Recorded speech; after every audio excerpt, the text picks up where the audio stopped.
ಭಾನುವಾರದ ಸಂಗೀತ ಕ್ವಿಜ್ ಕಾರ್ಯಕ್ರಮದಲ್ಲಿ ಎಲ್ಲರಿಗೂ ಶ್ರೀಮದ್ ಭಾಗವತ ಚರ್ಚೆಗೆ ಆತ್ಮೀಯ ಸ್ವಾಗತ. ಇಂದು ನಾವು ಶ್ರೀಲ ಭಕ್ತಿ ವಿನೋದ ಠಾಕೂರರ ಆವಿರ್ಭಾವದ ಪ್ರಯುಕ್ತವಾಗಿ ಮಹಾಭಾಗವತರಾದಂತಹ ಶ್ರೀಲ ಭಕ್ತಿ ವಿನೋದ ಠಾಕೂರರ ಜೀವನ ಚರಿತ್ರೆಯನ್ನು ಸ್ಮರಣೆ ಮಾಡಲಿಕ್ಕೆ ಪ್ರಯತ್ನ ಮಾಡೋಣ.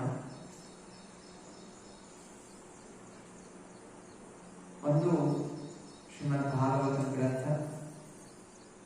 ಭಾಗವತಂ ಗ್ರಂಥ ಭಗವಂತನ ಬಗ್ಗೆ ಹಾಗೂ ಭಗವಂತನ ಶುದ್ಧ ಭಕ್ತಾದಿಗಳ ಲೀಲೆಗಳನ್ನು ವರ್ಣಿಸುತ್ತದೆ.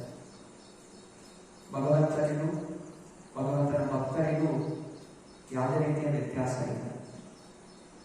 ಭಗವಂತನ ಪ್ರತೀಕಗಳಾದಂತಹ ಮಹಾನ್ ಆಚಾರ್ಯರು ಭಗವಂತನ ಭಾವನೆಗಳನ್ನು, ಭಗವಂತನ ಜ್ಞಾನವನ್ನು ನಮ್ಮೆಲ್ಲ ಬದ್ಧ ಜೀವಿಗೆ ಕೊಡುತ್ತಾರೆ.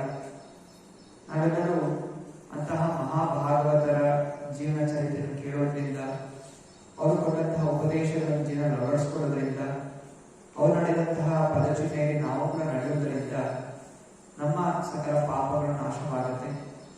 ನಮ್ಮ ಹೃದಯದಲ್ಲಿ ಭಗವತ್ ಪ್ರೇಮ, ಕೃಷ್ಣ ಪ್ರೇಮ ಜಾಗೃತವಾಗುತ್ತೆ. ಹಾಗೂ ನಾವೆಲ್ಲರೂ ಭಗವಂತನ ಲೋಕಕ್ಕೆ ಹೋಗುವಂತಹ ಅವಕಾಶ ನಮಗೆ ದೊರೆಯುತ್ತದೆ. ನಮ್ಮಲ್ಲಿ ಅಂತಹ ಯೋಗ್ಯತೆ ಇಲ್ಲದಿದ್ದರೂ ಕೂಡ ಭಗವಂತನ ಭಕ್ತರ ಗುಣಗಾನವನ್ನು ಮಾಡುವುದರಿಂದ ನಮಗೆ ಭಗವಂತನ ಲೋಕಕ್ಕೆ ಹೋಗುವಂತಹ ಯೋಗ್ಯತೆ ಭಕ್ತಾದಿಗಳು ಪ್ರದಾನ ಮಾಡುತ್ತಾರೆ. ಅದರಿಂದ ಶ್ರೀಲ ಭಕ್ತಿ ವಿನೋದ ಠಾಕೂರರ ಸಣ್ಣ ಕಮಲಗಳಿಗೆ ನಮಸ್ಕಾರವನ್ನು ಅರ್ಪಿಸುತ್ತ ಅವರಿಂದ ಕೃಷ್ಣ ಪ್ರೇಮವನ್ನು ಯಾಚನೆ ಮಾಡುತ್ತಾ ಭಕ್ತಿ ವಿನೋದ ಅವರ ಪ್ರಣಾಮ ಮಂತ್ರವನ್ನು ಎಲ್ಲರೂ ಉಚ್ಚಾರಣೆ ಮಾಡೋಣ. ನಮೋ ಭಕ್ತಿ ವಿನೋದಾಯ ಸಚ್ಚಿದಾನಂದನಾಮಿನೇ ಗೌರಶಕ್ತಿ ಸ್ವರೂಪಾಯ ರೂಪಾನುಗಾವರಾಯತೆ. ನಮೋ ಭಕ್ತಿ ವಿನೋದಾಯ ಸಚ್ಚಿದಾನಂದನಾಮಿನೇ ಗೌರಶಕ್ತಿ ಸ್ವರೂಪಾಯ ರೂಪಾನುಗಾವರಾಯತೆ. ನಮೋ ಭಕ್ತಿ ವಿನೋದಾಯ ಸಚ್ಚಿದಾನಂದನಾಮಿನೇ ಗೌರಶಕ್ತಿ ಸ್ವರೂಪಾಯ ರೂಪಾನುಗಾವರಾಯತೆ. ಈ ಮಂತ್ರದ ಅನುವಾದ. ಸಚ್ಚಿತ್ ಆನಂದ ಭಕ್ತಿ ವಿನೋದ ಠಾಕೂರರಿಗೆ ನನ್ನ ಗೌರವಪೂರ್ವಕ ಪ್ರಣಾಮಗಳು. ಶ್ರೀ ಚೈತನ್ಯ ಮಹಾಪ್ರಭುಗಳ ದಿವ್ಯವಾದಂತಹ ಶಕ್ತಿ, ಗೋಸ್ವಾಮಿಗಳ, ಮುಖ್ಯವಾಗಿ ರೂಪ ಗೋಸ್ವಾಮಿಯವರ ಅತ್ಯಂತ ಶ್ರದ್ಧೆಯ ಶಿಷ್ಯಂದರು ಆ ಭಕ್ತಿ ವಿನೋದ ಠಾಕೂರರಿಗೆ ನಾನು ಭಕ್ತಿಯಿಂದ ನಮಿಸುತ್ತೇನೆ. ಶ್ರೀ ಭಕ್ತಿ ವಿನೋದ ಠಾಕೂರ್ ಕಿ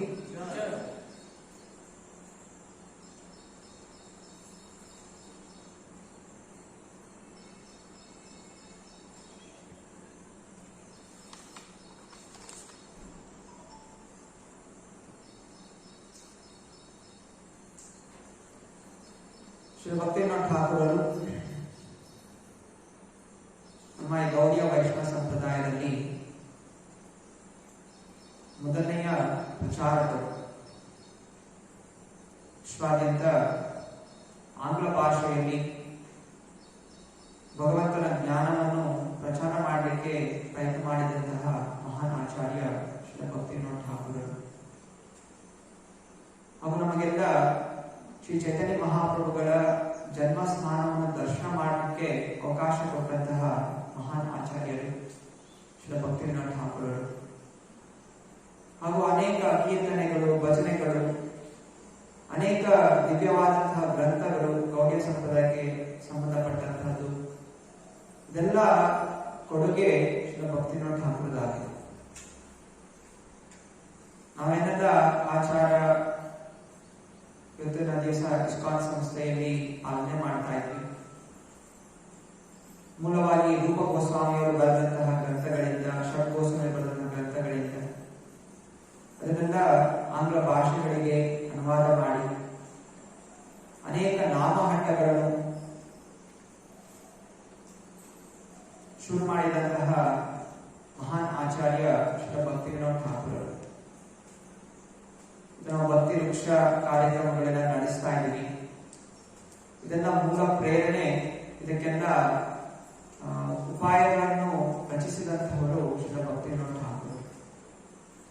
ಅವರ ಒಂದು ಆದರ್ಶದಿಂದ, ಅವರು ಸ್ಥಾಪಿಸಿದಂತಹ ಈ ನಾಮಹಟ್ಟ ಕಾರ್ಯಕ್ರಮಗಳ ತತ್ವಗಳಿಂದ ದೇಶ ವಿಶ್ವಾದ್ಯಂತ ಭಕ್ತಿಯ ಪ್ರಚಾರ ಅನ್ನೋದು ಮುಂದುವರಿಯುತ್ತಿದೆ.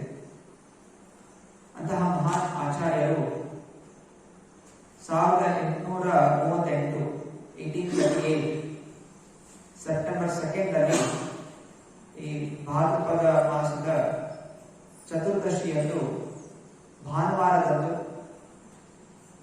ನದಿಯಾ ಅನ್ನುವಂತಹ ಜಿಲ್ಲೆಯಲ್ಲಿ ರಾಜ ಕೃಷ್ಣಾನಂದ ದತ್ತ ಅವರ 7ನೇ ಪುತ್ರನಾಗಿ ಅವತರಿಸುತ್ತಾರೆ. ಭಗವಂತ ಅವತರಿಸುತ್ತಾನೆ, ಹಾಗೆ ಭಗವಂತನ ಪ್ರತಿನಿಧಿಗಳು ಕೂಡ ಅವತರಿಸುತ್ತಾರೆ. ಭಗವಂತನ ಭಕ್ತರಲ್ಲಿ ಒಂದು ನಿತ್ಯ ಬದ್ಧರು, ಇನ್ನೊಬ್ಬರು ನಿತ್ಯ ಮುಕ್ತರು. ನಿತ್ಯ ಮುಕ್ತರು ವೈಕುಂಠ ಲೋಕದಲ್ಲಿರುತ್ತಾರೆ. ಅವು ಯಾವತ್ತೂ ಕರ್ಮದ ಬಂಧನಗಳಿಂದ ಈ ಭೌತಿಕ ಜಗತ್ತನ್ನು ಮುಕ್ತೋದಿಲ್ಲ. ನಾವೆಲ್ಲ ನಿತ್ಯ ಬದ್ಧರು, ಭಗವಂತನನ್ನು ಬಿಟ್ಟು ಅಹಂಕಾರದಲ್ಲಿ ಸ್ವತಂತ್ರ ಭಾವನೆಗಳಿಂದ ನಾನೇ ಒಡೆಯನಾಗಬೇಕು ಅನ್ನುವಂತಹ ವಿಚಾರಗಳಿಂದ ಅನೇಕ ಜನ್ಮಗಳು ಈ ಭೌತಿಕ ಜಗತ್ತಿನಲ್ಲಿ ಒದ್ದಾಡ್ತಾ ಇರುವಂತಹ ಜೀವಿಗಳು. ನಮ್ಮನ್ನು ಉದ್ಧಾರ ಮಾಡಲಿಕ್ಕೋಸ್ಕರ ಭಗವಂತ ಹಾಗೂ ಭಕ್ತಿ ವಿನೋದ್ ಠಾಕೂರ್ರಂತಹ ನಿತ್ಯ ಮುಕ್ತರು ವೈಕುಂಠ ಲೋಕದಿಂದ ಎಳೆದು ಬಂದು ನಮಗೆ ಭಗವಂತನ ಜ್ಞಾನವನ್ನು ಕೊಟ್ಟು ನಮ್ಮ ಕರ್ಮಗಳನ್ನು ನಾಶ ಮಾಡಿ ವಾಪಸ್ ನಮ್ಮನ್ನು ಭಗವಂತನ ಧಾಮಕ್ಕೆ ಕರೆದೊಯ್ಯುತ್ತಾರೆ. 7ನೇಯ ರಾಜ ಕೃಷ್ಣಾನಂದ ದತ್ತ ಅವರ 7ನೇ ಮಗನಾಗಿ ಅವರು ಅವತರಿಸಿದರು. ಇವರ ಪರಿವಾರ ಎಲ್ಲರೂ ಮೂಲವಾಗಿ ನಾಸ್ತಿಕರಿದೆ. ಯಾರಿಗೂ ಭಕ್ತಿ ಅನ್ನೋದು ಅಷ್ಟು ಇರಲಿಲ್ಲ. ಆದರೆ ಅಂತಹ ಒಂದು ಪರಿವಾರದಲ್ಲಿ ಒಬ್ಬ ಮಹಾನ್ ಭಕ್ತನಾದಂತಹ ಶ್ರೀ ಭಕ್ತಿ ವಿನೋದ್ ಠಾಕೂರ್ ಹುಟ್ಟಿದರು. ಅದರಿಂದ ಅವರನ್ನು ಕೆಲವೊಮ್ಮೆ ದೈತ್ಯ ಕುಲೆಯ ಪ್ರಹ್ಲಾದ ಎಂದು ಅವರನ್ನು ಗುಣಗಾನ ಮಾಡ್ತಾರೆ. ದೈತ್ಯ ಕುಲದಲ್ಲಿ ಹೇಗೆ ಪ್ರಹ್ಲಾದ ಮಹಾರಾಜ ಮಹಾನ್ ಭಕ್ತನ ಪ್ರಹ್ಲಾದ ಇದ್ದನು, ಹಾಗೆ ಭಕ್ತಿ ವಿನೋದ್ ಠಾಕೂರ್ ಕೂಡ ಇಂತಹ ಒಂದು ನಾಸ್ತಿಕ ಪರಿವಾರದಲ್ಲಿ ಮಹಾನ್ ಭಕ್ತರು ಹುಟ್ಟಿದರು. ಇದೆಲ್ಲ ಯಾಕೆ ಬ್ರಿಟಿಷರ ಒಂದು ಪ್ರಭಾವದಿಂದ, ಈ ಬೆಂಗಾಲ್ ಪ್ರದೇಶದಲ್ಲಿ ಬ್ರಿಟಿಷರ ರಾಜಧಾನಿ ಆಗಿತ್ತು ಆ ಸಮಯದಲ್ಲಿ. ಅದರಿಂದ ಆ ಬ್ರಿಟಿಷರ ಒಂದು ಪ್ರಭಾವದಿಂದ ಜನರು ಈ ನಮ್ಮ ಧರ್ಮ, ವೈದಿಕ ಧರ್ಮ ಎಲ್ಲ ಒಂದು ಕಾಲ್ಪನೆ ಹಾಗೂ ಇದೆಲ್ಲ ಮೂಢನಂಬಿಕೆ ಅಂತ ಇನ್ನು ಕೆಲವರು ನಾನಾ ರೀತಿಯ ಅದ್ವೈತವಾದಿಗಳು, ಶೂನ್ಯವಾದಿಗಳು, ಭಗವಂತ ಒಂದು ಜ್ಯೋತಿ, ಹೀಗೆಲ್ಲ ಒಂದು ಪ್ರಚಾರ ಮಾಡಿರೋ ಕಾರಣ ಅನೇಕರು ನಾಸ್ತಿಕರಾಗಿದ್ದಾರೆ. ಆದರೂ ಇಂತಹ ಪರಿವಾರದಲ್ಲಿ ಭಕ್ತಿ ವಿನೋದ್ ಠಾಕೂರರು ಅವತರಿಸುತ್ತಾರೆ.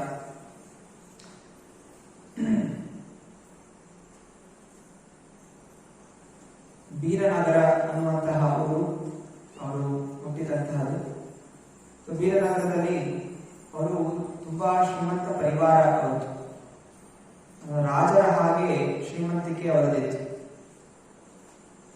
ಅತ್ಯಂತ ದೊಡ್ಡ ಶಾಲೆಯಲ್ಲಿ ಆಂಗ್ಲ ಶಾಲೆ, ಆ ಸಮಯದಲ್ಲಿ ಆಂಗ್ಲ ಶಾಲೆಗೆ ಕೇವಲ ಶ್ರೀಮಂತ ಪರಿವಾರದವರು, ರಾಜರ ಮಕ್ಕಳು ಅವರು ಮಾತ್ರ ಅಧ್ಯಯನ ಮಾಡಲಿಕ್ಕೆ ಸಾಧ್ಯವಿರ್ತಾ ಇತ್ತು. ಆದರೆ ಇವರ ಶ್ರೀಮಂತಿಕೆ ಅಷ್ಟು ಇರೋ ಕಾರಣ ಇವರು ಕೂಡ ಇಂಗ್ಲಿಷ್ ಶಾಲೆ, ಆ ಸಮಯದಲ್ಲಿ ಕಾನ್ವೆಂಟ್ ಅಲ್ಲಿ ಅವರು ಅಧ್ಯಯನ ಮಾಡ್ತಾ ಇದ್ರು. ಹಾಗೂ ಅದನ್ನು ರಾಜ ನದಿಯಾ ಗ್ರಾಮದ ರಾಜ ಅದನ್ನು ಶುರು ಮಾಡಿದ. ತುಂಬಾ ಬುದ್ಧಿವಂತರಾಗಿದ್ದು ಶ್ರೀ ಭಕ್ತಿ ವಿನೋದ್ ಠಾಕೂರ್ ಅವರು. ಅವರ ಜನ್ಮನಾಮ ಕೇದಾರನಾಥ ಅನ್ನೋ ಜನ್ಮನಾಮದಿಂದ ಅವರು ವಿದ್ಯಾಭ್ಯಾಸ ಮಾಡ್ತಾ ಇದ್ರು. 10 ವರ್ಷ ಆದಾಗ ಅವರ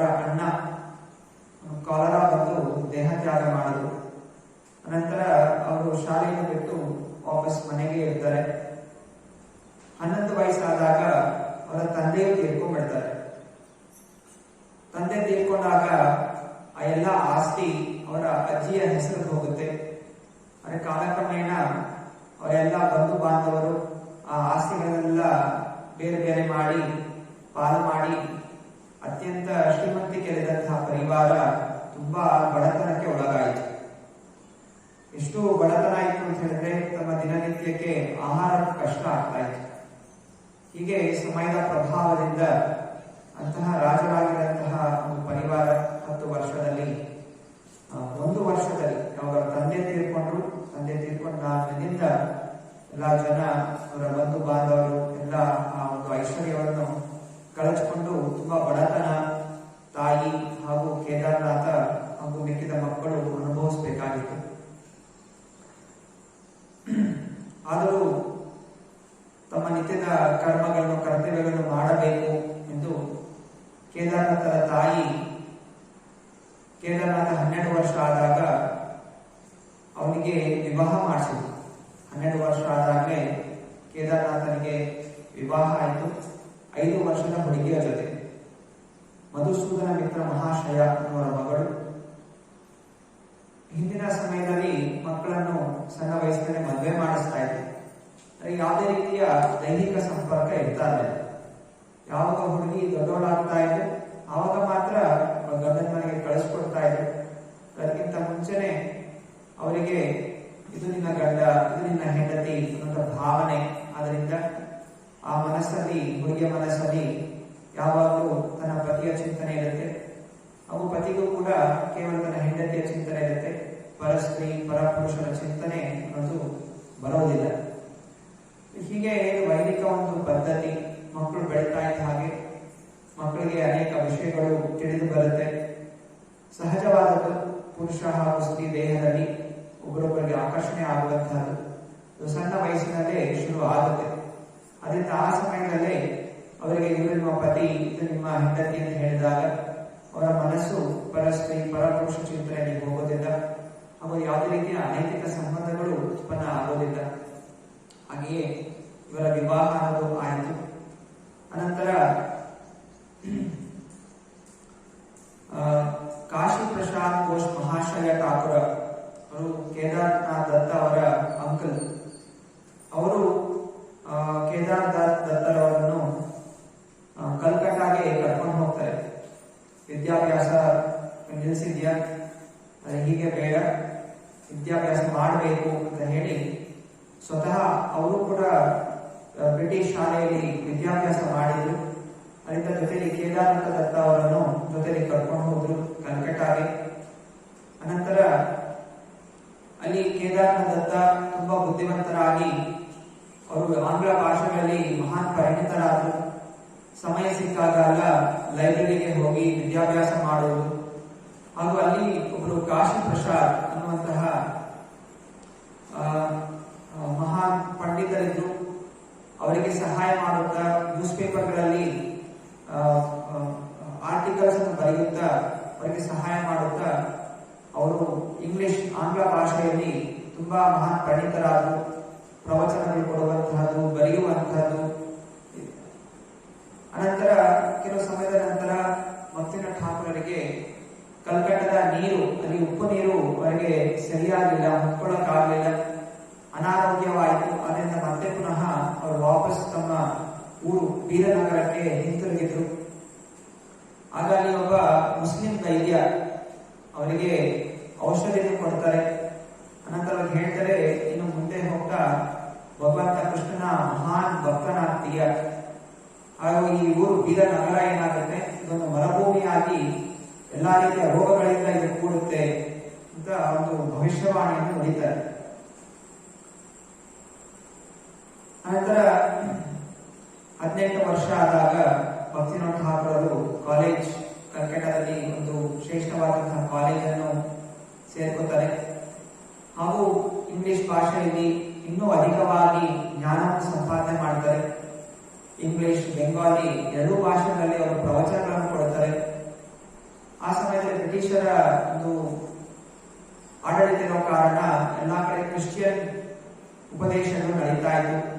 ಅನೇಕ ಜನರು ಚರ್ಚ್ಗಳು ತೆರೀತಾ ಇದ್ರು. ಅದನ್ನು ಭಕ್ತಿವಿನೋದ ಠಾಕೂರ್ ಕೂಡ ಕ್ರಿಶ್ಚಿಯನ್ ಗ್ರಂಥಗಳನ್ನು ಅಧ್ಯಯನ ಮಾಡ್ತಾ ಅವರ ಒಂದು ಜ್ಞಾನವನ್ನು, ಕ್ರಿಶ್ಚಿಯನ್ ಜ್ಞಾನವನ್ನು ಅವರು ಪಡ್ಕೊಂಡ್ರು. ಅನಂತರ ಮುಂದೆ 1858ರಲ್ಲಿ ಅವರು ಮತ್ತೆ ಪುನಃ ತಮ್ಮ ಊರಿಗೆ ವಾಪಸ್ ಬರ್ತಾರೆ, ವೀರನಗರಕ್ಕೆ. ಆಗ ಆ ಮುಸ್ಲಿಂ ವೈದ್ಯ ಭವಿಷ್ಯವಾಣಿ ನುಡಿದ ಹಾಗೆ ಅನೇಕ ರೋಗಗಳಿಂದ ಆ ಹಳ್ಳಿ ಕೂಡಿ ಒಂದು ಮರುಭೂಮಿಯಾಗಿ ಪರಿವರ್ತನೆಗೊಂಡಿತ್ತು. ಮತ್ತೆ ಕೇದಾರನಾಥ್ ದತ್ತ ತಮ್ಮ ತಾಯಿ ಹಾಗೂ ಅಜ್ಜಿ ಇಬ್ಬರನ್ನು ಕಳ್ಕೊಂಡು ಕಲ್ಕಟ್ಟಾಗೆ ಬಂದ್ಬಿಡ್ತಾರೆ.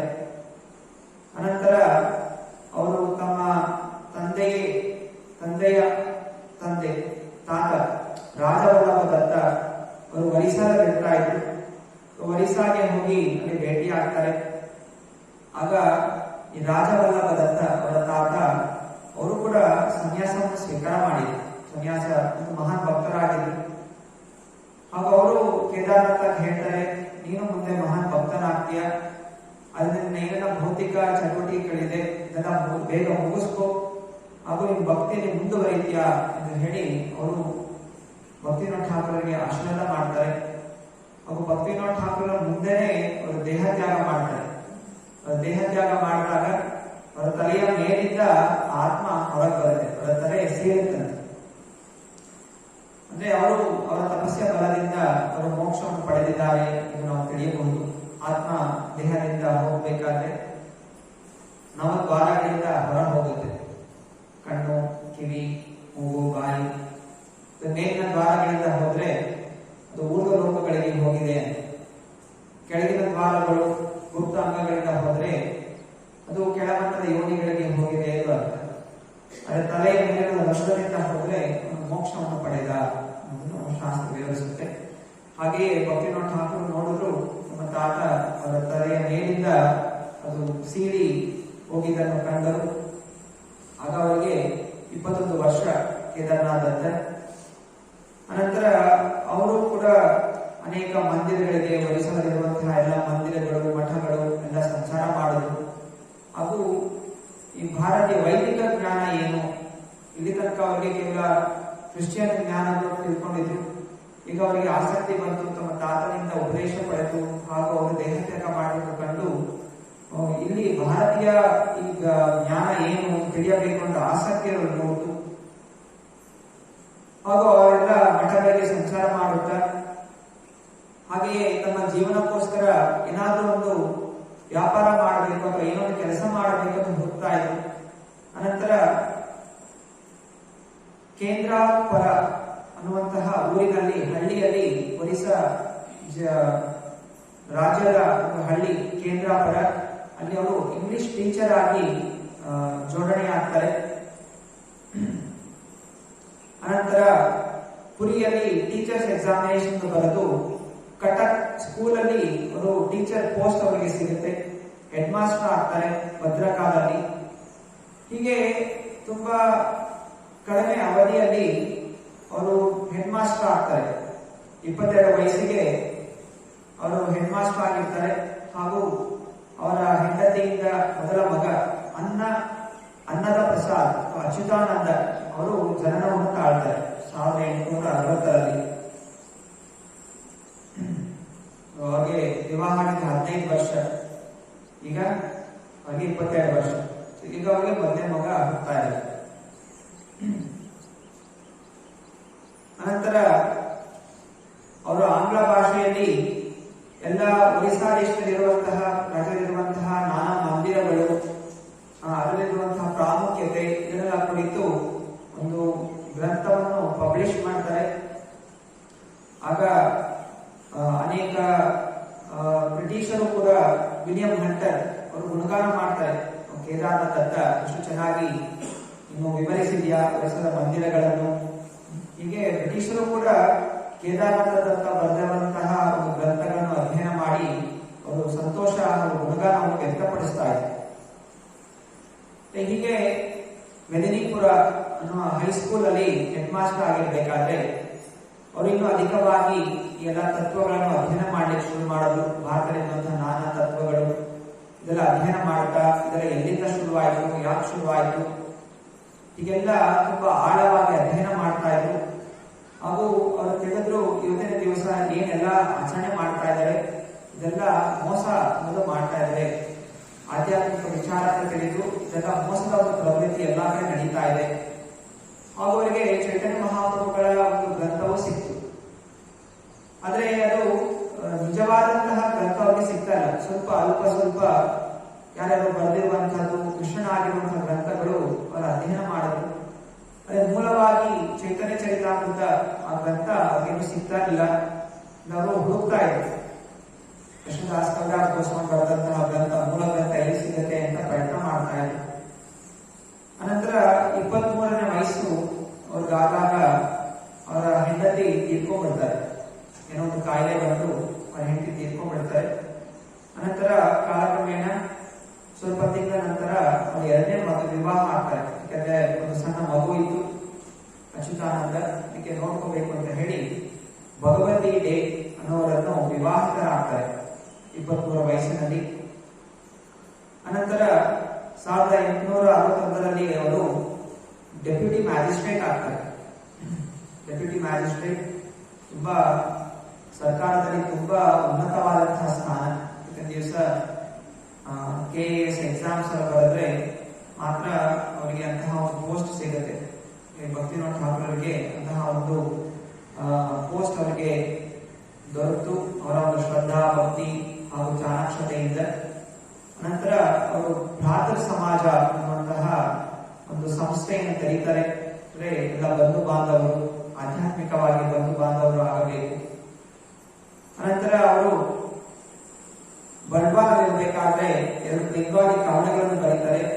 ವಿಜಿನ ಗ್ರಾಮ ಮತ್ತು ಸನ್ಯಾಸಿ ಅನ್ನುವಂತಹ ಒಂದು ಕವನಗಳು ಶುದ್ಧವಾದ ಬೆಂಗಾಲಿ ಭಾಷೆಯಲ್ಲಿ ಹೊಸ ರೀತಿಯಲ್ಲಿ ಒಂದು ಕವನಗಳನ್ನು ಅವರು ಬರೀತಾರೆ. ಹಾಗೂ ಎಲ್ಲಾ ಜನ ಅದರ ಗುಣಗಾನವನ್ನು ಮಾಡ್ತಾರೆ. 1866ರಲ್ಲಿ ಅವರು ಡೆಪ್ಯೂಟಿ ಕಲೆಕ್ಟರ್ ಹಾಗೂ ಡೆಪ್ಯೂಟಿ ಮ್ಯಾಜಿಸ್ಟ್ರೇಟ್ ಚಾಪರ ಅನ್ನುವಂತಹ ಹಳ್ಳಿಗೆ ಡಿಸ್ಟ್ರಿಕ್ಟ್ಗೆ ಆಗ್ತಾರೆ.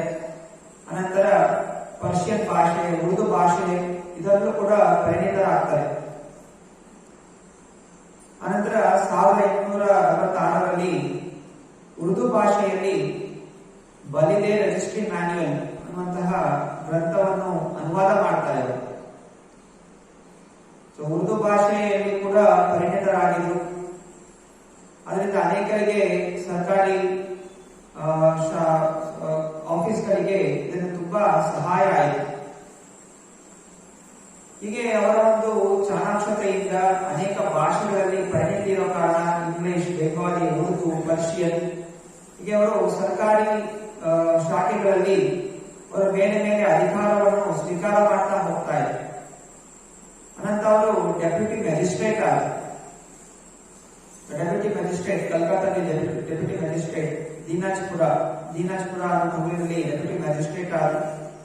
ಆಗ ಅವರಿಗೆ ಶ್ರೀಮದ್ ಭಾಗವತಂ ಹಾಗೂ ಚೈತನ್ಯ ಚರಿತಾಮೃತ ಗೌಡಿಯ ಮಠದಿಂದ ಅವರಿಗೆ ಸಿಕ್ತು. ಸತತವಾಗಿ ಚೈತನ್ಯ ಚರಿತಾಮೃತ ಅಧ್ಯಯನ ಮಾಡ್ತಾ ಇದ್ರು. ಅಧ್ಯಯನ ಮಾಡ್ತಾ ಮಾಡ್ತಾ ಅವರಿಗೆ ಚೈತನ್ಯ ಮಹಾಪ್ರಭುಗಳ ಮೇಲೆ ಭಕ್ತಿ ಅನ್ನೋದು ಹರಿತಾ ಬಂತು.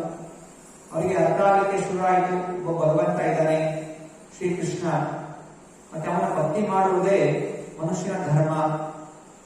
ಹೀಗೆ ಚೈತನ್ಯ ಮಹಾಪ್ರಭುಗಳ ಚೈತನ್ಯ ಚರಿತಾಮೃತ ಗ್ರಂಥ ಅಧ್ಯಯನ ಮಾಡಿ ಅವರಿಗೆ ಕೃಷ್ಣ ಭಕ್ತಿ ಅನ್ನೋದು ಸ್ಥಿರವಾಯಿತು. ಆಗ ಅವರು ಸಚಿದಾನಂದ ಪ್ರೇಮಾಲಂಕಾರ ಅನ್ನುವಂತಹ ಹಾಡನ್ನು ಅವರು ಬರೀತಾರೆ.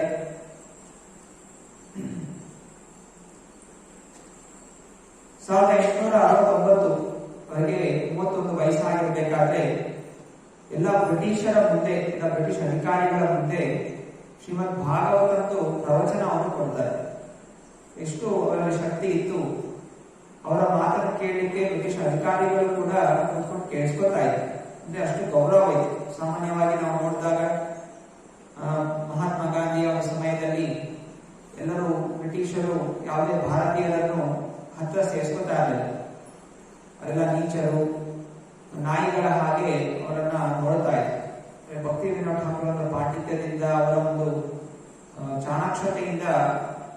ಬ್ರಿಟಿಷರಿಗೂ ಕೂಡ ಅಪಾರವಾದ ಗೌರವವಿತ್ತು ಭಕ್ತಿವಿನೋದ್ ಠಾಕೂರರ ಮೇಲೆ. ಅನಂತರ ಚಂಪರಣ ಅನ್ನುವಂತಹ ಊರಿಗೆ ಅವರಿಗೆ ವರ್ಗಾವಣೆ ಆಗುತ್ತೆ. ಅಲ್ಲಿ ಅವರಿಗೆ ಅವರ ಎರಡನೇ ಮಗ ರಾಧಿಕಾ ಪ್ರಸಾದ್ ಜನನ ಆಗ್ತಾರೆ. ಆ ಚಂಪರಣ ಊರಿನಲ್ಲಿ ಒಂದು ಆಲದ ಮರ ಇತ್ತು. ಆ ಆಲದ ಮರದಲ್ಲಿ ಒಂದು ದೆವ್ವ ಇತ್ತು. ಅನೇಕ ಕೋರ್ಟ್ ಅಲ್ಲಿ ವಿಷಯಗಳಿರಬೇಕಾದ್ರೆ ಯಾರೆಲ್ಲ ಹೋಗಿ ಆ ಭೂತವನ್ನು ಪ್ರಾರ್ಥನೆ ಮಾಡ್ಕೊತಾರೆ, ಆ ಕೇಸ್ ಅವರ ಪರವಾಗಿ ಅದು ಗೆಲ್ತಾ ಇದೆ.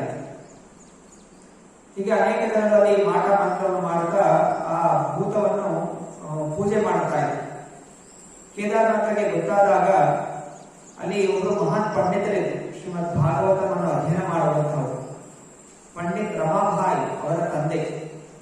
ಅವರನ್ನು ಕರೆಸಿ ಆ ಮರದ ಕೆಳಗಡೆ 1 ತಿಂಗಳು ಶ್ರೀಮದ್ ಭಾಗವತವನ್ನು ಅಧ್ಯಯನ ಮಾಡಲಿಕ್ಕೆ ಆದೇಶ ಕೊಡ್ತಾರೆ.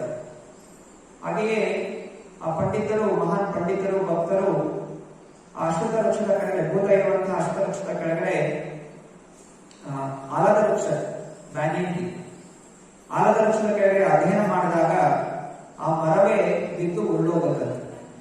ಅಂದ್ರೆ ಭೂತವು ನಾಶ ಆಗುತ್ತೆ, ಅವು ಮರವು ಬಿದ್ದು ಉರುಳೋಗುತ್ತೆ. ಹೀಗೆ ಆ ಒಂದು ಭೂತವನ್ನು ಇವರು ಅಲ್ಲಿಂದ ಓಡಿಸ್ಬಿಡ್ತಾರೆ.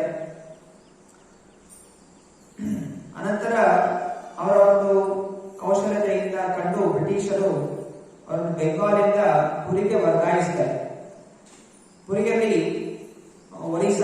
ಒರಿಸ್ಸಾದಲ್ಲಿ ಪುರಿ, ಅಲ್ಲಿ ಕಮನಲ ಅನ್ನುವಂತಹ ಊರಿತ್ತು. ಅಲ್ಲಿ ವಿಷಕ್ಷೇನ ಅನ್ನುವಂತಹ ಅವನು ಒಬ್ಬ ಮಂತ್ರವಾದಿ ಇದ್ದ. ಅವನು ತನ್ನ ಯೋಗ ಶಕ್ತಿಯಿಂದ ಅವನು ಕೆಲವೊಮ್ಮೆ ಬೆಂಕಿ ಒಳಗಡೆ ಪ್ರವೇಶ ಮಾಡುವನು, ಬೆಂಕಿಯಿಂದ ಹೊರ ಬರುವನು, ಕೆಲವೊಮ್ಮೆ ತನ್ನ ತಲೆ ಮೇಲಿಂದ ಬೆಂಕಿಯನ್ನು ಉತ್ಪನ್ನ ಮಾಡುವಂತವನು. ಹೀಗೆಲ್ಲ ಒಂದು ಮಾಟ ಮಂತ್ರಗಳನ್ನು ಮಾಡ್ತಾ ಇದ್ದ. ಅನೇಕ ಊರಿನ ಜನರ ಭಯ ಬೀಳ್ತಾ ಇದ್ರು ಕಂಡು. ಹಾಗೂ ಅವನ ಜೊತೆ ಇಬ್ರು ಅವನ ಶಿಷ್ಯಂದ್ರು ಇರ್ತಾ ಇದ್ರು. ಮತ್ತೆ ಅವನು ಘೋಷಣೆ ಮಾಡಿದ್ದ, ಇದನ್ನ ಇಬ್ರು ಶಿಷ್ಯಂದ್ರು, ಇವರು ಬ್ರಹ್ಮ ಮತ್ತು ಶಿವ, ಮತ್ತೆ ನಾನೇ ವಿಷ್ಣು. ಬ್ರಹ್ಮ ವಿಷ್ಣು ಮಹೇಶ್ವರ ನಾವೆಲ್ಲ ಅವತಾರ ಅಂತ ಹೇಳಿ ಅವನ ಊರಿನಲ್ಲಿ ಎಲ್ಲ ಸ್ತ್ರೀಯರ ಜೊತೆ ಅನೈತಿಕ ಸಂಬಂಧವನ್ನು ಮಾಡ್ತಾ ಇದ್ದ, ರಾಸಲೀಲೆಗಳನ್ನು ರಚಿಸ್ತಾ ಇದ್ದ. ಹಾಗೂ ಅವನು ಘೋಷಣೆ ಮಾಡ್ತಾ ಇದ್ದ, ನಾನು ಈ ಬ್ರಿಟಿಷರನ್ನು ಈ ಊರಿಂದ ಓಡಿಸ್ಬಿಡ್ತೀನಿ ಅಂತ ಹೇಳಿ ಅವನು ಹೇಳ್ತಾ ಇದ್ದ. ಆಗ ಬ್ರಿಟಿಷರು ರಾಬರ್ಟ್ ಶಾ ಅಲ್ಲಿನ ಒಂದು ಡಿಸ್ಟ್ರಿಕ್ಟ್ ಕಮಿಷನರ್ ಕೇದಾರನಾಥ್ ಉತ್ತರವನ್ನು ಕಳಿಸ್ತಾರೆ ಅಲ್ಲಿಗೆ. ನೀವು ಹೋಗಿ ಸ್ವಲ್ಪ ನೋಡ್ಕೊಂಬ, ಯಾಕೋ ಇವ ವ್ಯಕ್ತಿ ಬ್ರಿಟಿಷ್ ಓಡಿಸ್ತೀನಿ ಅಂತ ಹೇಳ್ತಾ ಇದ್ದಾನೆ, ಇದನ್ನೆಲ್ಲ ಮಾಟ ಮಂತ್ರಗಳನ್ನು ಮಾಡ್ತಾ ಇದ್ದಾನೆ, ಅವ್ನು ಸ್ವಲ್ಪ ಪರೀಕ್ಷೆ ಮಾಡ್ಕೊಂಡು ಬನ್ನಿ ಅಂತ. ಆಗ ಕೇದಾರನಾಥ್ ದತ್ತ ಇವಾಗ ಕೃಷ್ಣ ಭಕ್ತಿಯಲ್ಲಿ ತುಂಬಾ ಮುಂದುವರೆದಿದ್ರು. ಆದೇಶದ ಹಾಗೆ ಅಲ್ಲಿ ಹೋಗ್ತಾರೆ. ಆಗ ಅಭಿಷೇಕ್ ಸೇನ್ ಕೂಡ ಕೇದಾರನಾಥ್ ದತ್ತರ ಮುಂದೆ ಅನೇಕ ಪವಾಡಗಳನ್ನು ತೋರಿಸ್ತಾನೆ.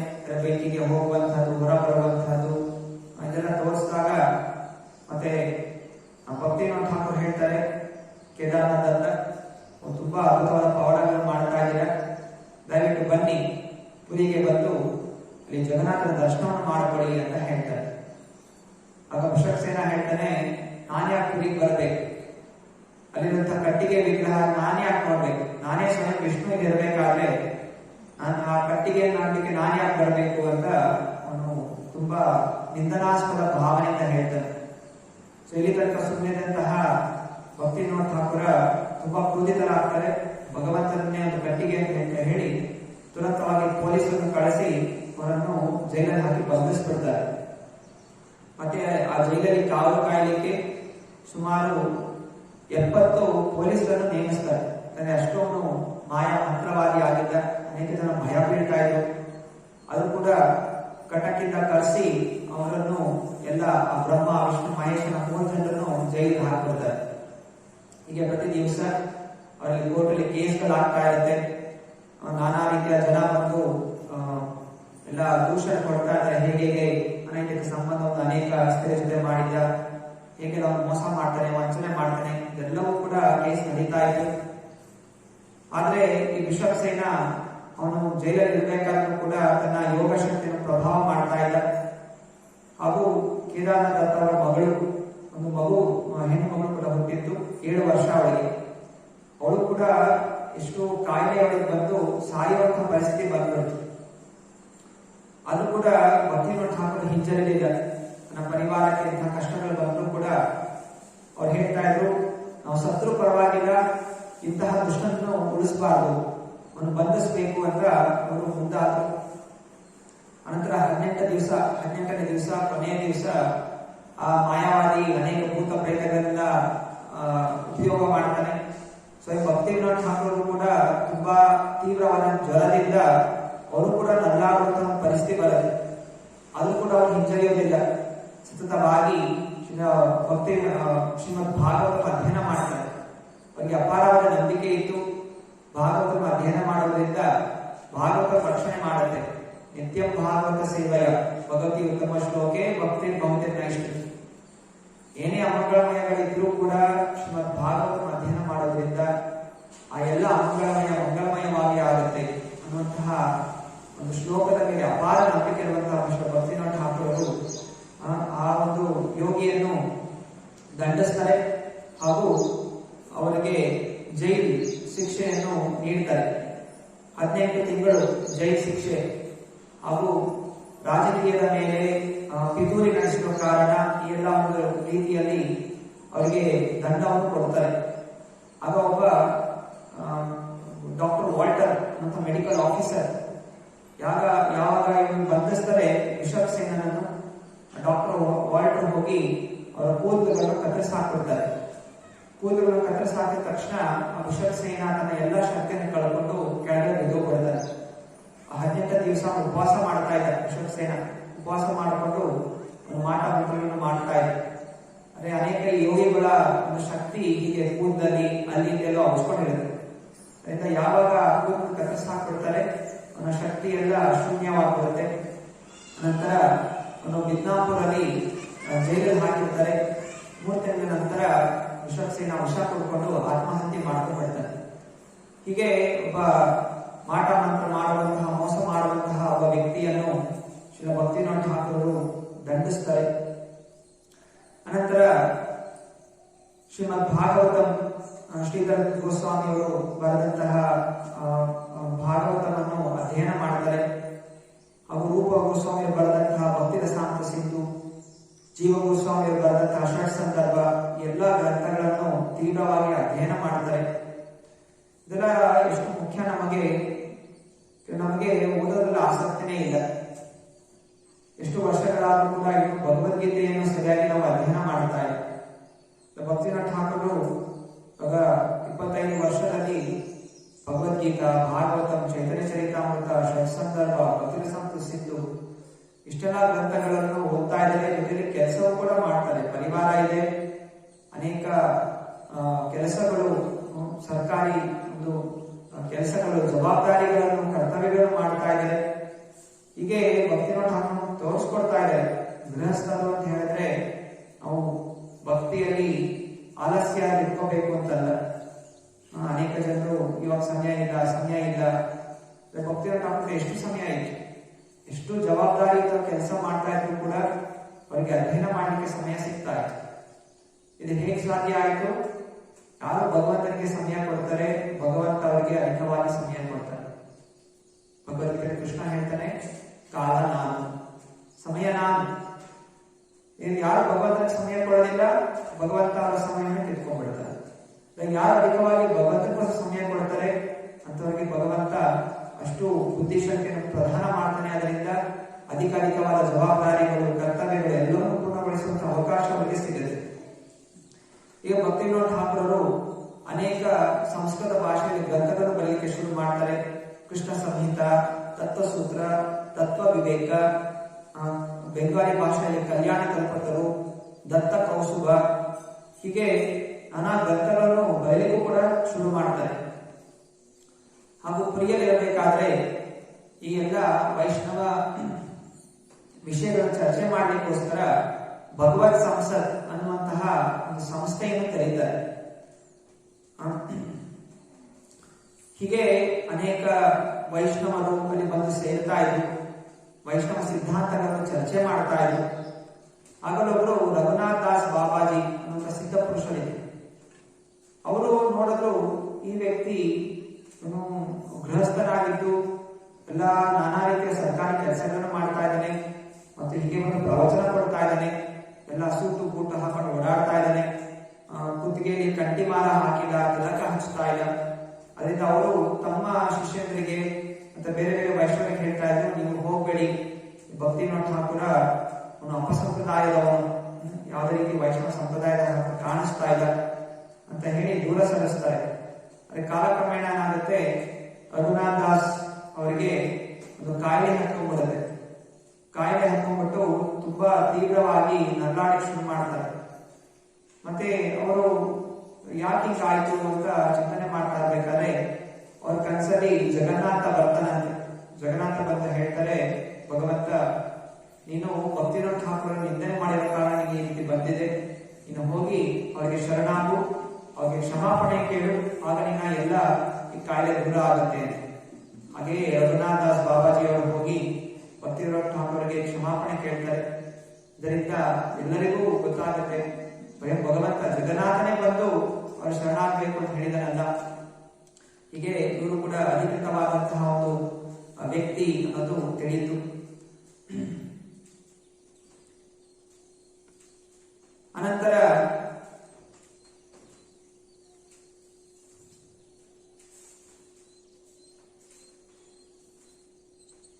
ಆ ಸಮಯದಲ್ಲಿ ನಾನಾ ರೀತಿಯ ಆಧ್ಯಾತ್ಮಿಕ ಚಿಂತಕರಿದ್ರು. ಕೆಲವರು ಚೈತನ್ಯ ಮಹಾಪ್ರಭು ಕೊಟ್ಟಂತ ಉಪದೇಶಗಳನ್ನು ಯಥಾರೂಪವಾಗಿ ಪಾಲನೆ ಮಾಡ್ತಾ ಇರುವಂತಹ ಕೆಲವು ಮಠಗಳಿತ್ತು. ಇನ್ನು ಕೆಲವರು ಊಹಾತ್ಮಿಕ ಚಿಂತನೆಗಳನ್ನು ಮಾಡ್ತಾ ಇದ್ರು. ಅದರಲ್ಲಿ ಒಬ್ಬರು ಚರಣದಾಸ್ ಬಾಬಾಜಿ ಅಂತ. ಚರಣದಾಸ್ ಬಾಬಾಜಿ ಅವರು ಅನೇಕ ಗ್ರಂಥಗಳನ್ನು ಜಪಿಸ್ತಾ ಇದ್ರು, ಅನೇಕ ಗ್ರಂಥಗಳನ್ನು ಅವರು ರಚಿಸಿದ್ರು. ಹಾಗೂ ಅವರು ಹೇಳ್ತಾ ಇದ್ರು, ನಾವು ಜಪ ಮಾಡ್ಬೇಕಾದ್ರೆ ಸರಿಯಾಗಿ ಹರೇ ಕೃಷ್ಣ ಕೃಷ್ಣ ಕೃಷ್ಣ ಹರೇ ಹರೇ, ಹರೇ ರಾಮ ರಾಮ ರಾಮ ಹರೇ ಹರೇ ಜಪಿಸಬೇಕು. ಆದ್ರೆ ಹಾಡಬೇಕಾದ್ರೆ ನಿತಾಯ್ ಗೌರ್ ರಾಧೇಶ ಹರೇ ಕೃಷ್ಣ ಹರೇ ರಾಮ್ ಎಂದು ನಾವು ಕೀರ್ತನೆ ಮಾಡಬಹುದು ಅಂತ ಹೇಳಿ ಅವರು ಆ ಮಂತ್ರವನ್ನು ಹೀಗೆ ಅರ್ಧಂಬರ್ಧ ಮಾಡಿ ಕೀರ್ತನೆ ಮಾಡ್ತಾ ಇದ್ದಾರೆ. ಅದರಿಂದ ಅನೇಕ ಕಡೆ ಹೀಗೆ ಅಪಸಂಪ್ರದಾಯಗಳು, ಹೀಗೆಲ್ಲ ಮಂತ್ರಗಳನ್ನು ನಮಗೆ ಮನಸ್ಸಿಗೆ ಬಂದ ಹಾಗೆ ಮುರಿಯುವಂತಹದ್ದು, ಇದೆಲ್ಲ ದೊಡ್ಡ ಅಪರಾಧ. ಆದ್ರೆ ಭಕ್ತಿವಿನೋದ್ ಠಾಕೂರ್ ಅವರನ್ನು ಭೇಟಿಯಾಗಿ ತುಂಬಾ ಉಪದೇಶಗಳನ್ನು ಮಾಡ್ತಾರೆ. ಹೀಗೆಲ್ಲ ಮಾಡಬಾರ್ದು, ಇದು ತಪ್ಪು. ಮಂತ್ರ ಯಥಾರೂಪವಾಗಿ ಜಪಿಸಬೇಕೆ ಹೊರತು ನಮ್ಮ ಮನಸ್ಸಿಗೆ ಬಂದ ಹಾಗೆ ಅಥವಾ ನಮ್ಮ ಮನಸ್ಸಿಗೆ ಆನಂದ ಸಿಗುವ ಹಾಗೆ ಯಾವ್ಯಾವ ಹಾಡುಗಳನ್ನೆಲ್ಲ ಹಿಂಗೆ ಮಿಶ್ರಣ ಮಾಡಿ ಹಾಡಬಾರದು ಅಂತೆಲ್ಲ ಉಪದೇಶ ಮಾಡ್ತಾರೆ. ನಂತರ ಚರಣದಾಸ್ ಬಾಬಾಜಿ ಅವರು ಶರಣಾಗ್ತಾರೆ. ಆಯ್ತು, ನನ್ನ ತಪ್ಪಾಯ್ತು, ನನ್ನಿಂದ ಎಷ್ಟೊಂದು ಜನ ತಪ್ಪು ಮಂತ್ರಕ್ಕೆ ಜಪ ಮಾಡ್ತಾ ಇದ್ದಾರೆ ಅಂತ ಕ್ಷಮಾಪಣೆ ಕೇಳ್ತಾರೆ. ಅದು ಕೂಡ 6 ತಿಂಗಳ ನಂತರ ಅವರು ತುಂಬಾ ದುಃಖದಿಂದ ಸಾವನ್ನು ಒಪ್ತಾರೆ. ಹೀಗೆ ಭಕ್ತಿವಿನೋದ್ ಠಾಕೂರರು ಅವರು ಕೂಲಂಕುಷವಾಗಿ ಅಧ್ಯಯನ ಮಾಡಿ ನಮಗೆ ನಿಯಮಗಳನ್ನು ಕೊಟ್ಟಿದ್ದಾರೆ. ಯಾವ ರೀತಿ ನಮ್ಮ ಆಚಾರ ವಿಚಾರಗಳಿರಬೇಕು. ನಾವು ಕೇವಲ ಸುಮ್ಮನೆ ಕಂಟಿಮಾಲ ಹಾಕೊಂಡು ಕೈಯಲ್ಲಿ ಜಪಮಣಿ ಇಟ್ಕೊಂಡು ಗ್ರಂಥಗಳ ಅಧ್ಯಯನ ಮಾಡಿ ಮನಸ್ಸಿಗೆ ಬಂದ ಹಾಗೆ ನಾವು ಏನೇನೋ ಊಹಾತ್ಮಿಕ ಚಿಂತನೆಗಳನ್ನು ಮಾಡಲಿಕ್ಕೆ ಹೋಗಬಾರ್ದು. ಇದು ತುಂಬಾ ಭಯಂಕರವಾದಂತಹ ಒಂದು ಚಿಂತನೆ ಇದೆ. ಯಾವಾಗಲೂ ನಾವು ಗುರುಗಳು ಆಚಾರ್ಯರು ಏನು ಉಪದೇಶ ಕೊಟ್ಟಿದ್ದಾರೆ, ಏನ್ ನಿಯಮಗಳನ್ನು ಪಾಲನೆ ಮಾಡಿ ಹೇಳಿದ್ದಾರೆ ಅಷ್ಟನ್ನೇ ಮಾಡಬೇಕೆ ಹೊರತು ಬೇರೆ ಯಾರೋ ಏನೋ ಮಾಡ್ತಾರೆ, ಅದು ನಿಮ್ಗೆ ಚೆನ್ನಾಗಿ ಅನಿಸ್ತಾ ಇದೆ, ಅದು ಇದು ಈ ಹಾಡು ಚೆನ್ನಾಗಿ ಅನಿಸ್ತಾ ಇದೆ, ಯಾವುದೋ ಫಿಲಮ್ ಅಲ್ಲಿ ಹಾಡುವಂತಹ ಭಜನೆಗಳನ್ನು ಹಾಡಲಿಕ್ಕೆ ಹೋಗಬಾರದು. ಇದೆಲ್ಲ ಮಹಾ ಅಪರಾಧಗಳು ಹಾಗೂ ನಮ್ಮ ಮನಸ್ಸನ್ನು ಆಧ್ಯಾತ್ಮಿಕ ಚಿಂತನೆಯಿಂದ ದೂರ ಸರಿಸುತ್ತೆ. ಈ ಎಲ್ಲ ವಿಷಯಗಳನ್ನು ಕೂಲಂಕುಷವಾಗಿ ಶ್ರೀ ಭಕ್ತಿವಿನೋದ್ ಠಾಕೂರರು ನಾನಾ ಗ್ರಂಥಗಳಲ್ಲಿ ನಮಗೆ ಬರೆದುಕೊಟ್ಟಿದ್ದಾರೆ. ಅನಂತರ ಶ್ರೀ ಭಕ್ತಿವಿನೋದ್ ಠಾಕೂರರು ಜಗನ್ನಾಥ್ ಮಂದಿರ, ಪುರಿ ಜಗನ್ನಾಥ್ ಮಂದಿರದ ಮ್ಯಾನೇಜರ್ ಆಗ್ತಾರೆ. ಹಾಗೂ ಅಲ್ಲಿನ ವಿಗ್ರಹ ಪೂಜೆಗೆಲ್ಲ ನಿಯಮಗಳನ್ನು ಅವರು ನೋಡ್ಕೋತಾರೆ. ತುಂಬಾ ಶ್ರದ್ಧಾಭಕ್ತಿಯಿಂದ ಅಲ್ಲೆಲ್ಲ ವ್ಯವಹಾರಗಳು ನಡೆಯುವ ಹಾಗೆ ಅವರು ಆಯೋಜನೆಗಳನ್ನು ಮಾಡ್ತಾರೆ. ಹಾಗೂ ಅಧಿಕವಾದ ಸಮಯ ತೋಟ ಗೋಪಿನಾಥ್ ಮಂದಿರ, ಹರಿದಾಸ್ ಠಾಕೂರ್ ಸಮಾಧಿ, ಸಿದ್ಧ ಬಕುಲ, ಗಂಭೀರ ಇಲ್ಲೆಲ್ಲ ಅವರು ಕಳೀತಾ ಇರ್ತಾರೆ, ಪ್ರಾರ್ಥನೆ ಮಾಡ್ಕೊತಾ ಇರ್ತಾರೆ. ವೇದಾಂತ ಸೂತ್ರಗಳ ಮೇಲೆ ಅವರು ಗ್ರಂಥಗಳನ್ನು ರಚನೆ ಮಾಡ್ತಾರೆ. ಗೋವಿಂದ ಭಾಷ್ಯ ಬಲದೇವ ವಿದ್ಯಾಭೂಷಣ್ ಬರೆದಿರುವಂತಹ ಗ್ರಂಥ ವೇದಗಳ ಮೇಲೆ ಸೂತ್ರ, ವೇದಾಂತ ಸೂತ್ರ, ಆ ಗೋವಿಂದ ಭಾಷ್ಯವನ್ನು ಅಧ್ಯಯನ ಮಾಡ್ತಾ ಇರ್ತಾರೆ. ಹೀಗೆ 1872 ಜಗನ್ನಾಥಪುರಿಯಲ್ಲಿ ಇರಬೇಕಾದ್ರೆ ಅವರಿಗೆ ಕಮಲ ಪ್ರಸಾದ್ ಅನ್ನುವಂತಹ ಮಗ ಹುಟ್ಟುತ್ತಾನೆ. ಅನಂತರ 1874ರಲ್ಲಿ 1874 ಅವರಿಗೆ 4ನೇ ಮಗುವಾಗಿ ಶ್ರೀಲ ಭಕ್ತಿ ಸಿದ್ಧಾಂತ ಸರಸ್ವತಿ ಠಾಕೂರರು ಜನಿಸ್ತಾರೆ. ಶ್ರೀಲ ಭಕ್ತಿ ಸಿದ್ಧಾಂತ ಠಾಕೂರ ಅವರು ಕೂಡ ಮಹಾನ್ ಆಚಾರ್ಯರು. ಶ್ರೀಲ ಭಕ್ತಿನಾಥ ಠಾಕೂರ್ ಪ್ರಾರ್ಥನೆ ಮಾಡ್ಕೊತಾ ಇದ್ರು. ಇವಾಗ ನಮಗೆ ಸತ್ಯ ತಿಳಿತಾ ಇದೆ, ಚೈತನ್ಯ ಮಹಾಪ್ರಭು ಸ್ವಯಂ ಭಗವಂತನ ಅವತಾರ ಹಾಗೂ ಕೃಷ್ಣನೇ ಸಕಲ ಜಗತ್ತಿಗೆ ಒಡೆಯ. ಅದರ ಪ್ರಚಾರ ಮಾಡಲಿಕ್ಕೆ ನನಗೆ ಒಬ್ಬರಿಂದಲೇ ಸಾಧ್ಯ ಆಗೋದಿಲ್ಲ. ಹೇ ಭಗವಂತ, ಇನ್ನ ಒಂದು ಅದ್ಭುತವಾದ ಶಕ್ತಿ ನನಗೆ ನೀಡು, ನನ್ನ ಪುತ್ರನಾಗಿ ಒಂದು ಶಕ್ತಿಯನ್ನು ಕೊಡು, ಇದರಿಂದ ಈ ಕೃಷ್ಣ ಭಕ್ತಿ ಎಲ್ಲಾ ಕಡೆ ಪ್ರಚಾರ ಆಗಬೇಕು ಎಂದು ಸತತವಾಗಿ ಪ್ರಾರ್ಥನೆ ಮಾಡ್ತಾ ಇರೋ ಕಾರಣ ಅವರಿಗೆ 4ನೇ ಮಗುವಾಗಿ ಶ್ರೀಲ ವಿಮಲ ಪ್ರಸಾದ್ ಅಂದ್ರೆ ವಿಷ್ಣುಪಾದ ಪರಮಹಂಸ ಶ್ರೀಲ ಭಕ್ತಿ ಸಿದ್ಧಾಂತ ಠಾಕೂರರು ಅವರ ಮಗುವಾಗಿ ಅವತರಿಸ್ತಾರೆ. ಅನಂತರ ಅನೇಕ ಕಥೆಗಳು ನಾವು ಭಕ್ತಿ ಠಾಕೂರರ ಬಗ್ಗೆ ಕೇಳಿದ್ದೀವಿ. ಹೇಗೆ ಜಗನ್ನಾಥ ರಥಯಾತ್ರೆ ಆಗಬೇಕಾದ್ರೆ ಆ ರಥ 1 ವಾರ ತನಕ ಭಕ್ತಿ ಠಾಕೂರ ಮನೆ ಮುಂದೆ ಬಂದು ನಿಂತಿತ್ತು. ಹಾಗೂ ಶ್ರೀಲ ಭಕ್ತಿ ಠಾಕೂರ ಮಗುವನ್ನು ತಗೊಂಡೋಗಿ ರಥಕ್ಕೆ ತಗೊಂಡು ಹೋದಾಗ ಜಗನ್ನಾಥನ ಮಾಲೆ ಅವನ ಮೇಲೆ ಬೀಳುತ್ತೆ. ಅನಂತರ ರಥ ಮುಂದೆ ಹೊಡೆಯುತ್ತೆ. ಹೀಗೆ ಭಗವಂತನ ಕೃಪೆ ಇವರ ಮೇಲೆ ಇದೆ. ಹಾಗೂ ಅಧಿಕೃತವಾದಂತಹ ಆಚಾರ್ಯ ಅನ್ನೋದು ಭಗವಂತನು ಕೂಡ ನಿರೂಪಿಸ್ತಾ ಇದ್ದಾನೆ ಬಾರಿ ಬಾರಿ. ಅನಂತರ ಅವರು 1874ರಲ್ಲಿ ಅವರು ಕಂಡುಹಿಡಿದ್ರು ಈ ಪುರಿ ದೇಶದ ರಾಜ, ಅವನು ಸುಮಾರು 80,000 ರೂಪಾಯಿ, ಆ ಸಮಯದಲ್ಲಿ 80,000 ಅಂತ ಹೇಳಿದ್ರೆ ಇದರ ದಿವಸ ಎಷ್ಟೋ ಕೋಟ್ಯಾಂತರ ರೂಪಾಯಿ. ಸೊ ಅದನ್ನು ತಮ್ಮ ಇಂದ್ರಿಯ ಭೋಗಕ್ಕೋಸ್ಕರ ಉಪಯೋಗ ಮಾಡಿದ್ದಾರೆ. ಸರ್ಕಾರದ ಹಣ, ಮಂದಿರದ ಹಣವನ್ನು ತನ್ನ ಇಂದ್ರಿಯ ಭೋಗಕ್ಕೋಸ್ಕರ ಉಪಯೋಗ ಮಾಡಿದ್ದಾರೆ ಅಂತ ಹೇಳಿ ಆ ರಾಜನ ಮೇಲೆ ದಂಡ ಹಾಕ್ತಾರೆ. ಅಂದ್ರೆ ಅವರು ಮ್ಯಾಜಿಸ್ಟ್ರೇಟ್ ಆಗಿದ್ರು. ರಾಜನಿಗೂ ದಂಡ ಹಾಕುವಂತಹ ಒಂದು ಶಕ್ತಿ ಅವರಲ್ಲಿತ್ತು. ಪ್ರತಿ ದಿವಸ ಭಗವಂತ ಜಗನ್ನಾಥನಿಗೆ 52 ಬಾರಿ ನೈವೇದ್ಯ ಹಂಚಬೇಕು ಅಂತ ದಂಡ ಹಾಕ್ತಾರೆ. ಮಂದಿರದ ಹಣ ಸ್ವಾರ್ಥಕ್ಕೋಸ್ಕರ ಉಪಯೋಗ ಮಾಡಿರೋ ಕಾರಣ ಅವರ ಹಣದಿಂದ ಭಗವಂತನಿಗೆ 52 ಬಾರಿ ಪ್ರತಿ ದಿವಸ ನೈವೇದ್ಯ ಹಂಚಬೇಕು ದಂಡ ಹಾಕ್ತಾರೆ. ಅನಂತರ ಹೀಗೆ ರಾಜನ ಎಲ್ಲ ಖಜಾನೆ ಖಾಲಿ ಮಾಡಿಬಿಡ್ತಾರೆ. ಆಗ ರಾಜನಿಗೆ ತುಂಬಾ ಕೋಪ ಬರುತ್ತೆ. ಅದರಿಂದ ಅವರು ಅನೇಕ ಪಂಡಿತರನ್ನು ಸೇರಿಸಿ ಭಕ್ತಿನಾಥ ಠಾಕೂರ್ ಸಾಯ್ಬೇಕು ಅಂತ ಹೇಳಿ ಒಂದು ಯಜ್ಞವನ್ನು ಮಾಡಲಿಕ್ಕೆ ಶುರು ಮಾಡ್ತಾರೆ. 30 ದಿವಸ ಯಜ್ಞ ಆಡ್ತಾರೆ. ಯಜ್ಞ ಮಾಡಿದಾಗ ಭಕ್ತಿನಾಥ ಠಾಕೂರ್ಗೆ ಏನೂ ಆಗೋದಿಲ್ಲ, ಬದಲಾಗಿ ಆ ರಾಜನ ಮಗನೇ ಸತ್ತೋಗ್ಬಿಡ್ತಾರೆ. ಹೀಗೆ ತುಂಬಾ ಯಾವಾಗಲೂ ಶುದ್ಧವಾದ ಭಕ್ತನಾಗ್ತಾನೆ, ಧರ್ಮದ ಮಾರ್ಗದಲ್ಲಿ ನಡೀತಾರೆ, ಅನೇಕ ಜನ ಶತ್ರುಗಳು ಆಗ್ತಾರೆ. ಸ್ವಯಂ ರಾಜನೇ ಶತ್ರು ಆದ, ಆದರೂ ಭಕ್ತಿನಾಥ ಠಾಕೂರ್ ಹೆದರಲಿಲ್ಲ, ಸತ್ಯದ ಮಾರ್ಗವನ್ನು ಬಿಡಲಿಲ್ಲ, ಭಕ್ತಿಯ ಮಾರ್ಗವನ್ನು ಬಿಡಲಿಲ್ಲ. ಇಂತಹ ಅನೇಕ ಜನ ನೋಡಿದ್ವಿ. ಇಂತಹ ಮಂತ್ರವಾದಿಗಳು, ಮಾಟ ಮಂತ್ರ ಮಾಡುವಂತಹವರು ಏನೇ ಯತ್ನ ಮಾಡಿದ್ರು ಕೂಡ ಭಕ್ತಿಯ ಮಾರ್ಗದಲ್ಲಿ ನಡೀತಾ ಇದ್ರೆ, ಸತ್ಯದ ಮಾರ್ಗ ನಡೀತಾ ಇದ್ರೆ, ಶ್ರದ್ಧಾವಂತನಾಗಿದ್ರೆ ಯಾರು ಕೂಡ ಒಬ್ಬನಿಗೆ ಏನೂ ಮಾಡ್ಲಿಕ್ಕೆ ಸಾಧ್ಯ ಇಲ್ಲ. ಇದು ತಪಸ್ಯದ ಬಲ. ಯೋಗಕ್ಷೇಮ ಮಹಾಮಿಹ. ಯಾರು ಭಗವಂತನ ಭಕ್ತಿ, ಕೃಷ್ಣ ಭಕ್ತಿಯಲ್ಲಿ ನಿರತರಾಗಿರ್ತಾರೋ ಸ್ವಯಂ ಕೃಷ್ಣ ಅವರ ರಕ್ಷಣೆ ಮಾಡ್ತಾರೆ. ಹೀಗೆ ಮುಂದೆ ಭಕ್ತಿನಾಥ ಠಾಕೂರರು ವಾಪಸ್ ಪುರಿಯಿಂದ ನವದ್ವೀಪಕ್ಕೆ ಹಿಂದಿರುತ್ತಾರೆ. ಅಲ್ಲಿ ನವದ್ವೀಪ, ಶಾಂತಿಪುರ, ಕಲನ ಇಲ್ಲೆಲ್ಲ ಅಧಿಕಾರಗಳನ್ನು ಸ್ವೀಕಾರ ಮಾಡ್ತಾರೆ. ಅನಂತರ ಕೃಷ್ಣ ಸಂಹಿತ, ಕಲ್ಯಾಣ ಕಲ್ಪತರು ಅನ್ನುವಂತಹ ಗ್ರಂಥಗಳನ್ನು ಪಬ್ಲಿಷ್ ಮಾಡ್ತಾರೆ. 1877 39 ವಯಸ್ಸಿನಲ್ಲಿ ಅವರಿಗೆ ವರದ ಪ್ರಸಾದ್ 5ನೇ ಮಗ ಜನಿಸ್ತಾರೆ. ಅನಂತರ 1878ರಲ್ಲಿ 40 ವಯಸ್ಸಾದಾಗ ವಿರಜ ಪ್ರಸಾದ್ ಇವರೆಲ್ಲ ಅವರಿಗೆ ಜನನ ಆಗ್ತಾರೆ. ಎಷ್ಟು ಮಕ್ಕಳನ್ನು ನೋಡ್ಕೊತಾ ಇದ್ದಾರೆ, ಸಂಸಾರ ನೋಡ್ಕೊತಾ ಇದ್ದಾರೆ, ಸರ್ಕಾರಿ ಜವಾಬ್ದಾರಿಗಳನ್ನು ಶ್ರದ್ಧೆಯಿಂದ ಪಾಲನೆ ಮಾಡ್ತಾ ಇದ್ದಾರೆ. ಜೊತೆಯಲ್ಲಿ ಕೃಷ್ಣ ಭಕ್ತಿಯ ಆಚಾರ ಹಾಗೂ ಪ್ರಚಾರವನ್ನು ಮಾಡ್ತಾ ಇದ್ದಾರೆ. ಅನಂತರ ಅವರು ಬಿಪಿನ್ ಬಿಹಾರಿ ಗೋಸ್ವಾಮಿ ಅವರಿಂದ ಅವರು ದೀಕ್ಷಾವನ್ನು ಪಡ್ಕೋತಾರೆ.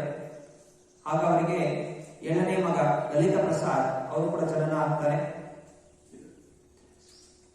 ಅನಂತರ ಸಜ್ಜನ ತೋಷಣಿ ಅನ್ನುವಂತಹ ಮ್ಯಾಗಝಿನ್ ಅವರು ಪಬ್ಲಿಷ್ ಮಾಡಲಿಕ್ಕೆ ಶುರು ಮಾಡ್ತಾರೆ. ಹೀಗೆ ಪ್ರಭುಪಾದ್ ಮರಳಿ ಭಗವಂತನಿಗೆ back to God and magazine ಶುರು ಮಾಡಿದ್ರು. ಹಾಗೆ ಭಕ್ತಿನಾಥ್ ಠಾಕೂರ್ ಸಜ್ಜನ ತೋಷಣಿ ಅನ್ನುವಂತಹ ಮ್ಯಾಗಝಿನ್ ಅವರು ಪಬ್ಲಿಷ್ ಮಾಡಲಿಕ್ಕೆ ಶುರು ಮಾಡಿದ್ರು. ಅನಂತರ 1866ರಲ್ಲಿ ಅವರು ಪ್ರಯಾಗ್, ಮಥುರಾ, ಕಾಶಿ, ವೃಂದಾವನ ಇಲ್ಲಿಗೆ ತೀರ್ಥಯಾತ್ರೆ ಹೋಗ್ತಾರೆ. ಅಲ್ಲಿ ಹೋಗ್ತಾ ಎಲ್ಲವನ್ನು ಕೂಲಂಕುಷವಾಗಿ ಗಮನಿಸ್ತಾರೆ. ಹಾಗೂ ಅಲ್ಲಿ ಅವರಿಗೆ ಶ್ರೀ ಜಗನ್ನಾಥ ದಾಸ್ ಬಾಬಾಜಿಯವರು ಭೇಟಿಯಾಗ್ತಾರೆ. ಅಲ್ಲಿಂದ ಜಗನ್ನಾಥ ದಾಸ್ ಬಾಬಾಜಿ ತುಂಬಾ ಸೂಕ್ಷ್ಮ ಗಮನಿಸ್ತಾರೆ. ಅವರು ಎಷ್ಟು ಮಹಾನ್ ಭಕ್ತರಿದ್ದಾರೆ, ಎಷ್ಟು ಚೆನ್ನಾಗಿ ತಪಸ್ಸೆ ಮಾಡ್ತಾರೆ ಅಂತ ಹೇಳಿ ಜಗನ್ನಾಥ ದಾಸ್ ಬಾಬಾಜಿ ಅವರನ್ನು ಶಿಕ್ಷಾ ಗುರುವಾಗಿ ಸ್ವೀಕಾರ ಮಾಡ್ತಾರೆ. ಅಂದ್ರೆ ಅವ್ರು ಏನೇ ಆಧ್ಯಾತ್ಮಿಕ ಚರ್ಚೆಗಳಿದ್ರು ಕೂಡ ಜಗನ್ನಾಥ ದಾಸ್ ಬಾಬಾಜಿ ಅವರ ಜೊತೆ ಕೂತ್ಕೊಂಡು ಅವರು ಚರ್ಚೆ ಮಾಡ್ತಾ ಇದ್ರು. ಹಾಗೂ ಆ ಸಮಯದಲ್ಲಿ ಅಲ್ಲಿ ಕಂಜಾರ ಅನ್ನುವಂತಹ ಡಕಾಯಿತರು ವೃಂದಾವನಕ್ಕೆ ಬರುವಂತಹ ಒಂದು ತೀರ್ಥಯಾತ್ರಿಗಳನ್ನು ಲೂಟಿ ಮಾಡ್ತಾ ಇದ್ರು. ಆಗ ಭಕ್ತಿನಾಥ್ ಠಾಕೂರ್ ತಮ್ಮ ಸರ್ಕಾರಿ ಶಕ್ತಿಯಿಂದ ಅಂತಹ ಡಕಾಯಿತರನ್ನು ನಾಶ ಮಾಡ್ತಾರೆ. ಅನಂತರ ವೃಂದಾವನದಿಂದ ವಾಪಸ್ ಕಲ್ಕಟ್ಟಾಗೆ ಬಂದು ಅವರೊಂದು ಹೊಸ ಮನೆಯನ್ನು ಖರೀದಿ ಮಾಡಿಕೊಡ್ತಾರೆ. ಅಲ್ಲಿ ಶ್ರೀ ಗದಾಧರ ಪೂಜೆ ಎಂದು ಶುರು ಮಾಡ್ತಾರೆ. ಅನಂತರ ಒಬ್ಬ ಬಂಕಿಮ್ ಚಂದ್ರ ಚಟರ್ಜಿ ಅವರು ದೊಡ್ಡ ಗ್ರಂಥ ಲೇಖಕರು. ಅವರು ನಾನಾ ಗ್ರಂಥಗಳನ್ನು ರಚನೆ ಮಾಡ್ತಾ ಇದ್ರು. ಜನರಿಗೆ ತುಂಬಾ ಆಸಕ್ತಿ ಇತ್ತು ಅವರ ಗ್ರಂಥಗಳನ್ನು ಅಧ್ಯಯನ ಮಾಡೋದ್ರಲ್ಲಿ. ಭಕ್ತಿನಾಥ್ ಠಾಕೂರ್ ಅವರು ಅವರ ಜೊತೆ ಕುಳಿತು ಕೃಷ್ಣನ ಬಗ್ಗೆ ಉಪದೇಶ ಮಾಡ್ತಾರೆ. ಕೃಷ್ಣನ ಬಗ್ಗೆ 4 ದಿವಸಗಳು ಊಟ, ತಿಂಡಿ, ನೀರು ಏನೂ ಕುಡಿಯದೆ ಕೇವಲ ಕೃಷ್ಣ ಬಗ್ಗೆ ಉಪದೇಶ ಮಾಡಿದಾಗ ಬಂಕಿಮ್ ಚಂದ್ರ ಚಾಟರ್ಜಿ ಅವನು ಕೂಡ ಚೈತನ್ಯ ಮಹಾಪ್ರಭುಗಳ ಭಕ್ತನಾಗಿ ಚೈತನ್ಯ ಮಹಾಪ್ರಭುಗಳ ಬಗ್ಗೆ ಅವನು ಕೂಡ ಗ್ರಂಥವನ್ನು ಬರೀತಾರೆ. ಹೀಗೆ ಕೃಷ್ಣ ಭಕ್ತಿ, ಚೈತನ್ಯ ಮಹಾಪ್ರಭುಗಳ ಭಕ್ತಿ ಅನ್ನೋದು ಬೆಂಗಾಲದಲ್ಲಿ ಮೂಡ್ತಾ ಹೋಗುತ್ತೆ. ಅನಂತರ 1886ರಲ್ಲಿ ಭಗವದ್ಗೀತೆಯ ಬಗ್ಗೆ ತಾತ್ಪರ್ಯ ಬರೀತಾರೆ ಬೆಂಗಾಲಿ ಭಾಷೆಯಲ್ಲಿ. ಅನೇಕ ಜನರು ಅದ್ವೈತವಾದಿಗಳು, ಭಗವಂತ ಇಲ್ಲ, ಭಗವಂತ ಅಂತ ಜ್ಯೋತಿ, ಹೀಗೆ ಭಗವದ್ಗೀತೆಯ ಶ್ಲೋಕಗಳಿಂದನೇ ನಾನಾ ರೀತಿಯ ಸುಂದರ ತಾತ್ಪರ್ಯಗಳನ್ನು ಬರೆದಿದೆ. ನಿಜವಾದಂತಹ ತಾತ್ಪರ್ಯ ಭಗವದ್ಗೀತೆ ಮೂಲವಾಗಿ ಇರುವುದೇ ಕೃಷ್ಣ ಭಕ್ತಿಯನ್ನು ಬೆಳೆಸ್ಕೊಳ್ಳಿಕ್ಕೆ. ಕೃಷ್ಣ ಹೇಳ್ತಾ ಇರುವಂತದ್ದು ಉಪದೇಶ ಮಾಡಿರೋದೆಲ್ಲ ಭಗವದ್ಗೀತೆ ಶ್ಲೋಕ ಉಪದೇಶ ಮಾಡಿರೋದು ನಾವು ಈ ಭೌತಿಕ ವಿಷಯಗಳಿಂದ ದೂರ ಆಗಬೇಕು, ವೈರಾಗ್ಯ ಬೆಳೆಸ್ಕೋಬೇಕು ಭೌತಿಕ ಜಗತ್ತಿನ ಮೇಲೆ. ನಮ್ಮ ಹೃದಯದಲ್ಲಿ ಕೃಷ್ಣ ಭಕ್ತಿಯನ್ನು ಬೆಳೆಸ್ಕೋಬೇಕು. ಇದು ಭಗವದ್ಗೀತೆಯ ಉದ್ದೇಶ. ನಾನಾ ರೀತಿಯ ನಾಸ್ತಿಕರು, ಊಹಾತ್ಮಿಕ ಚಿಂತಕರು, ಅದ್ವೈತವಾದಿಗಳು ಇದನ್ನೆಲ್ಲ ತಮ್ಮ ಮನಸ್ಸಿಗೆ ಬಂದ ಹಾಗೆ ಆ ಸಂಸ್ಕೃತ ಭಾಷೆಯಿರುವಂತಹ ಗ್ರಂಥಗಳನ್ನು ತಮ್ಮ ತಮ್ಮ ಮನಸ್ಸಿಗೆ ಬಂದ ಹಾಗೆ ಅನುವಾದಗೊಳಿಸಿ ಸಾಮಾನ್ಯ ಜನರನ್ನು ಕೂಡ ನಾಸ್ತಿಕರನ್ನಾಗಿ ಬದಲಾಯಿಸಿ.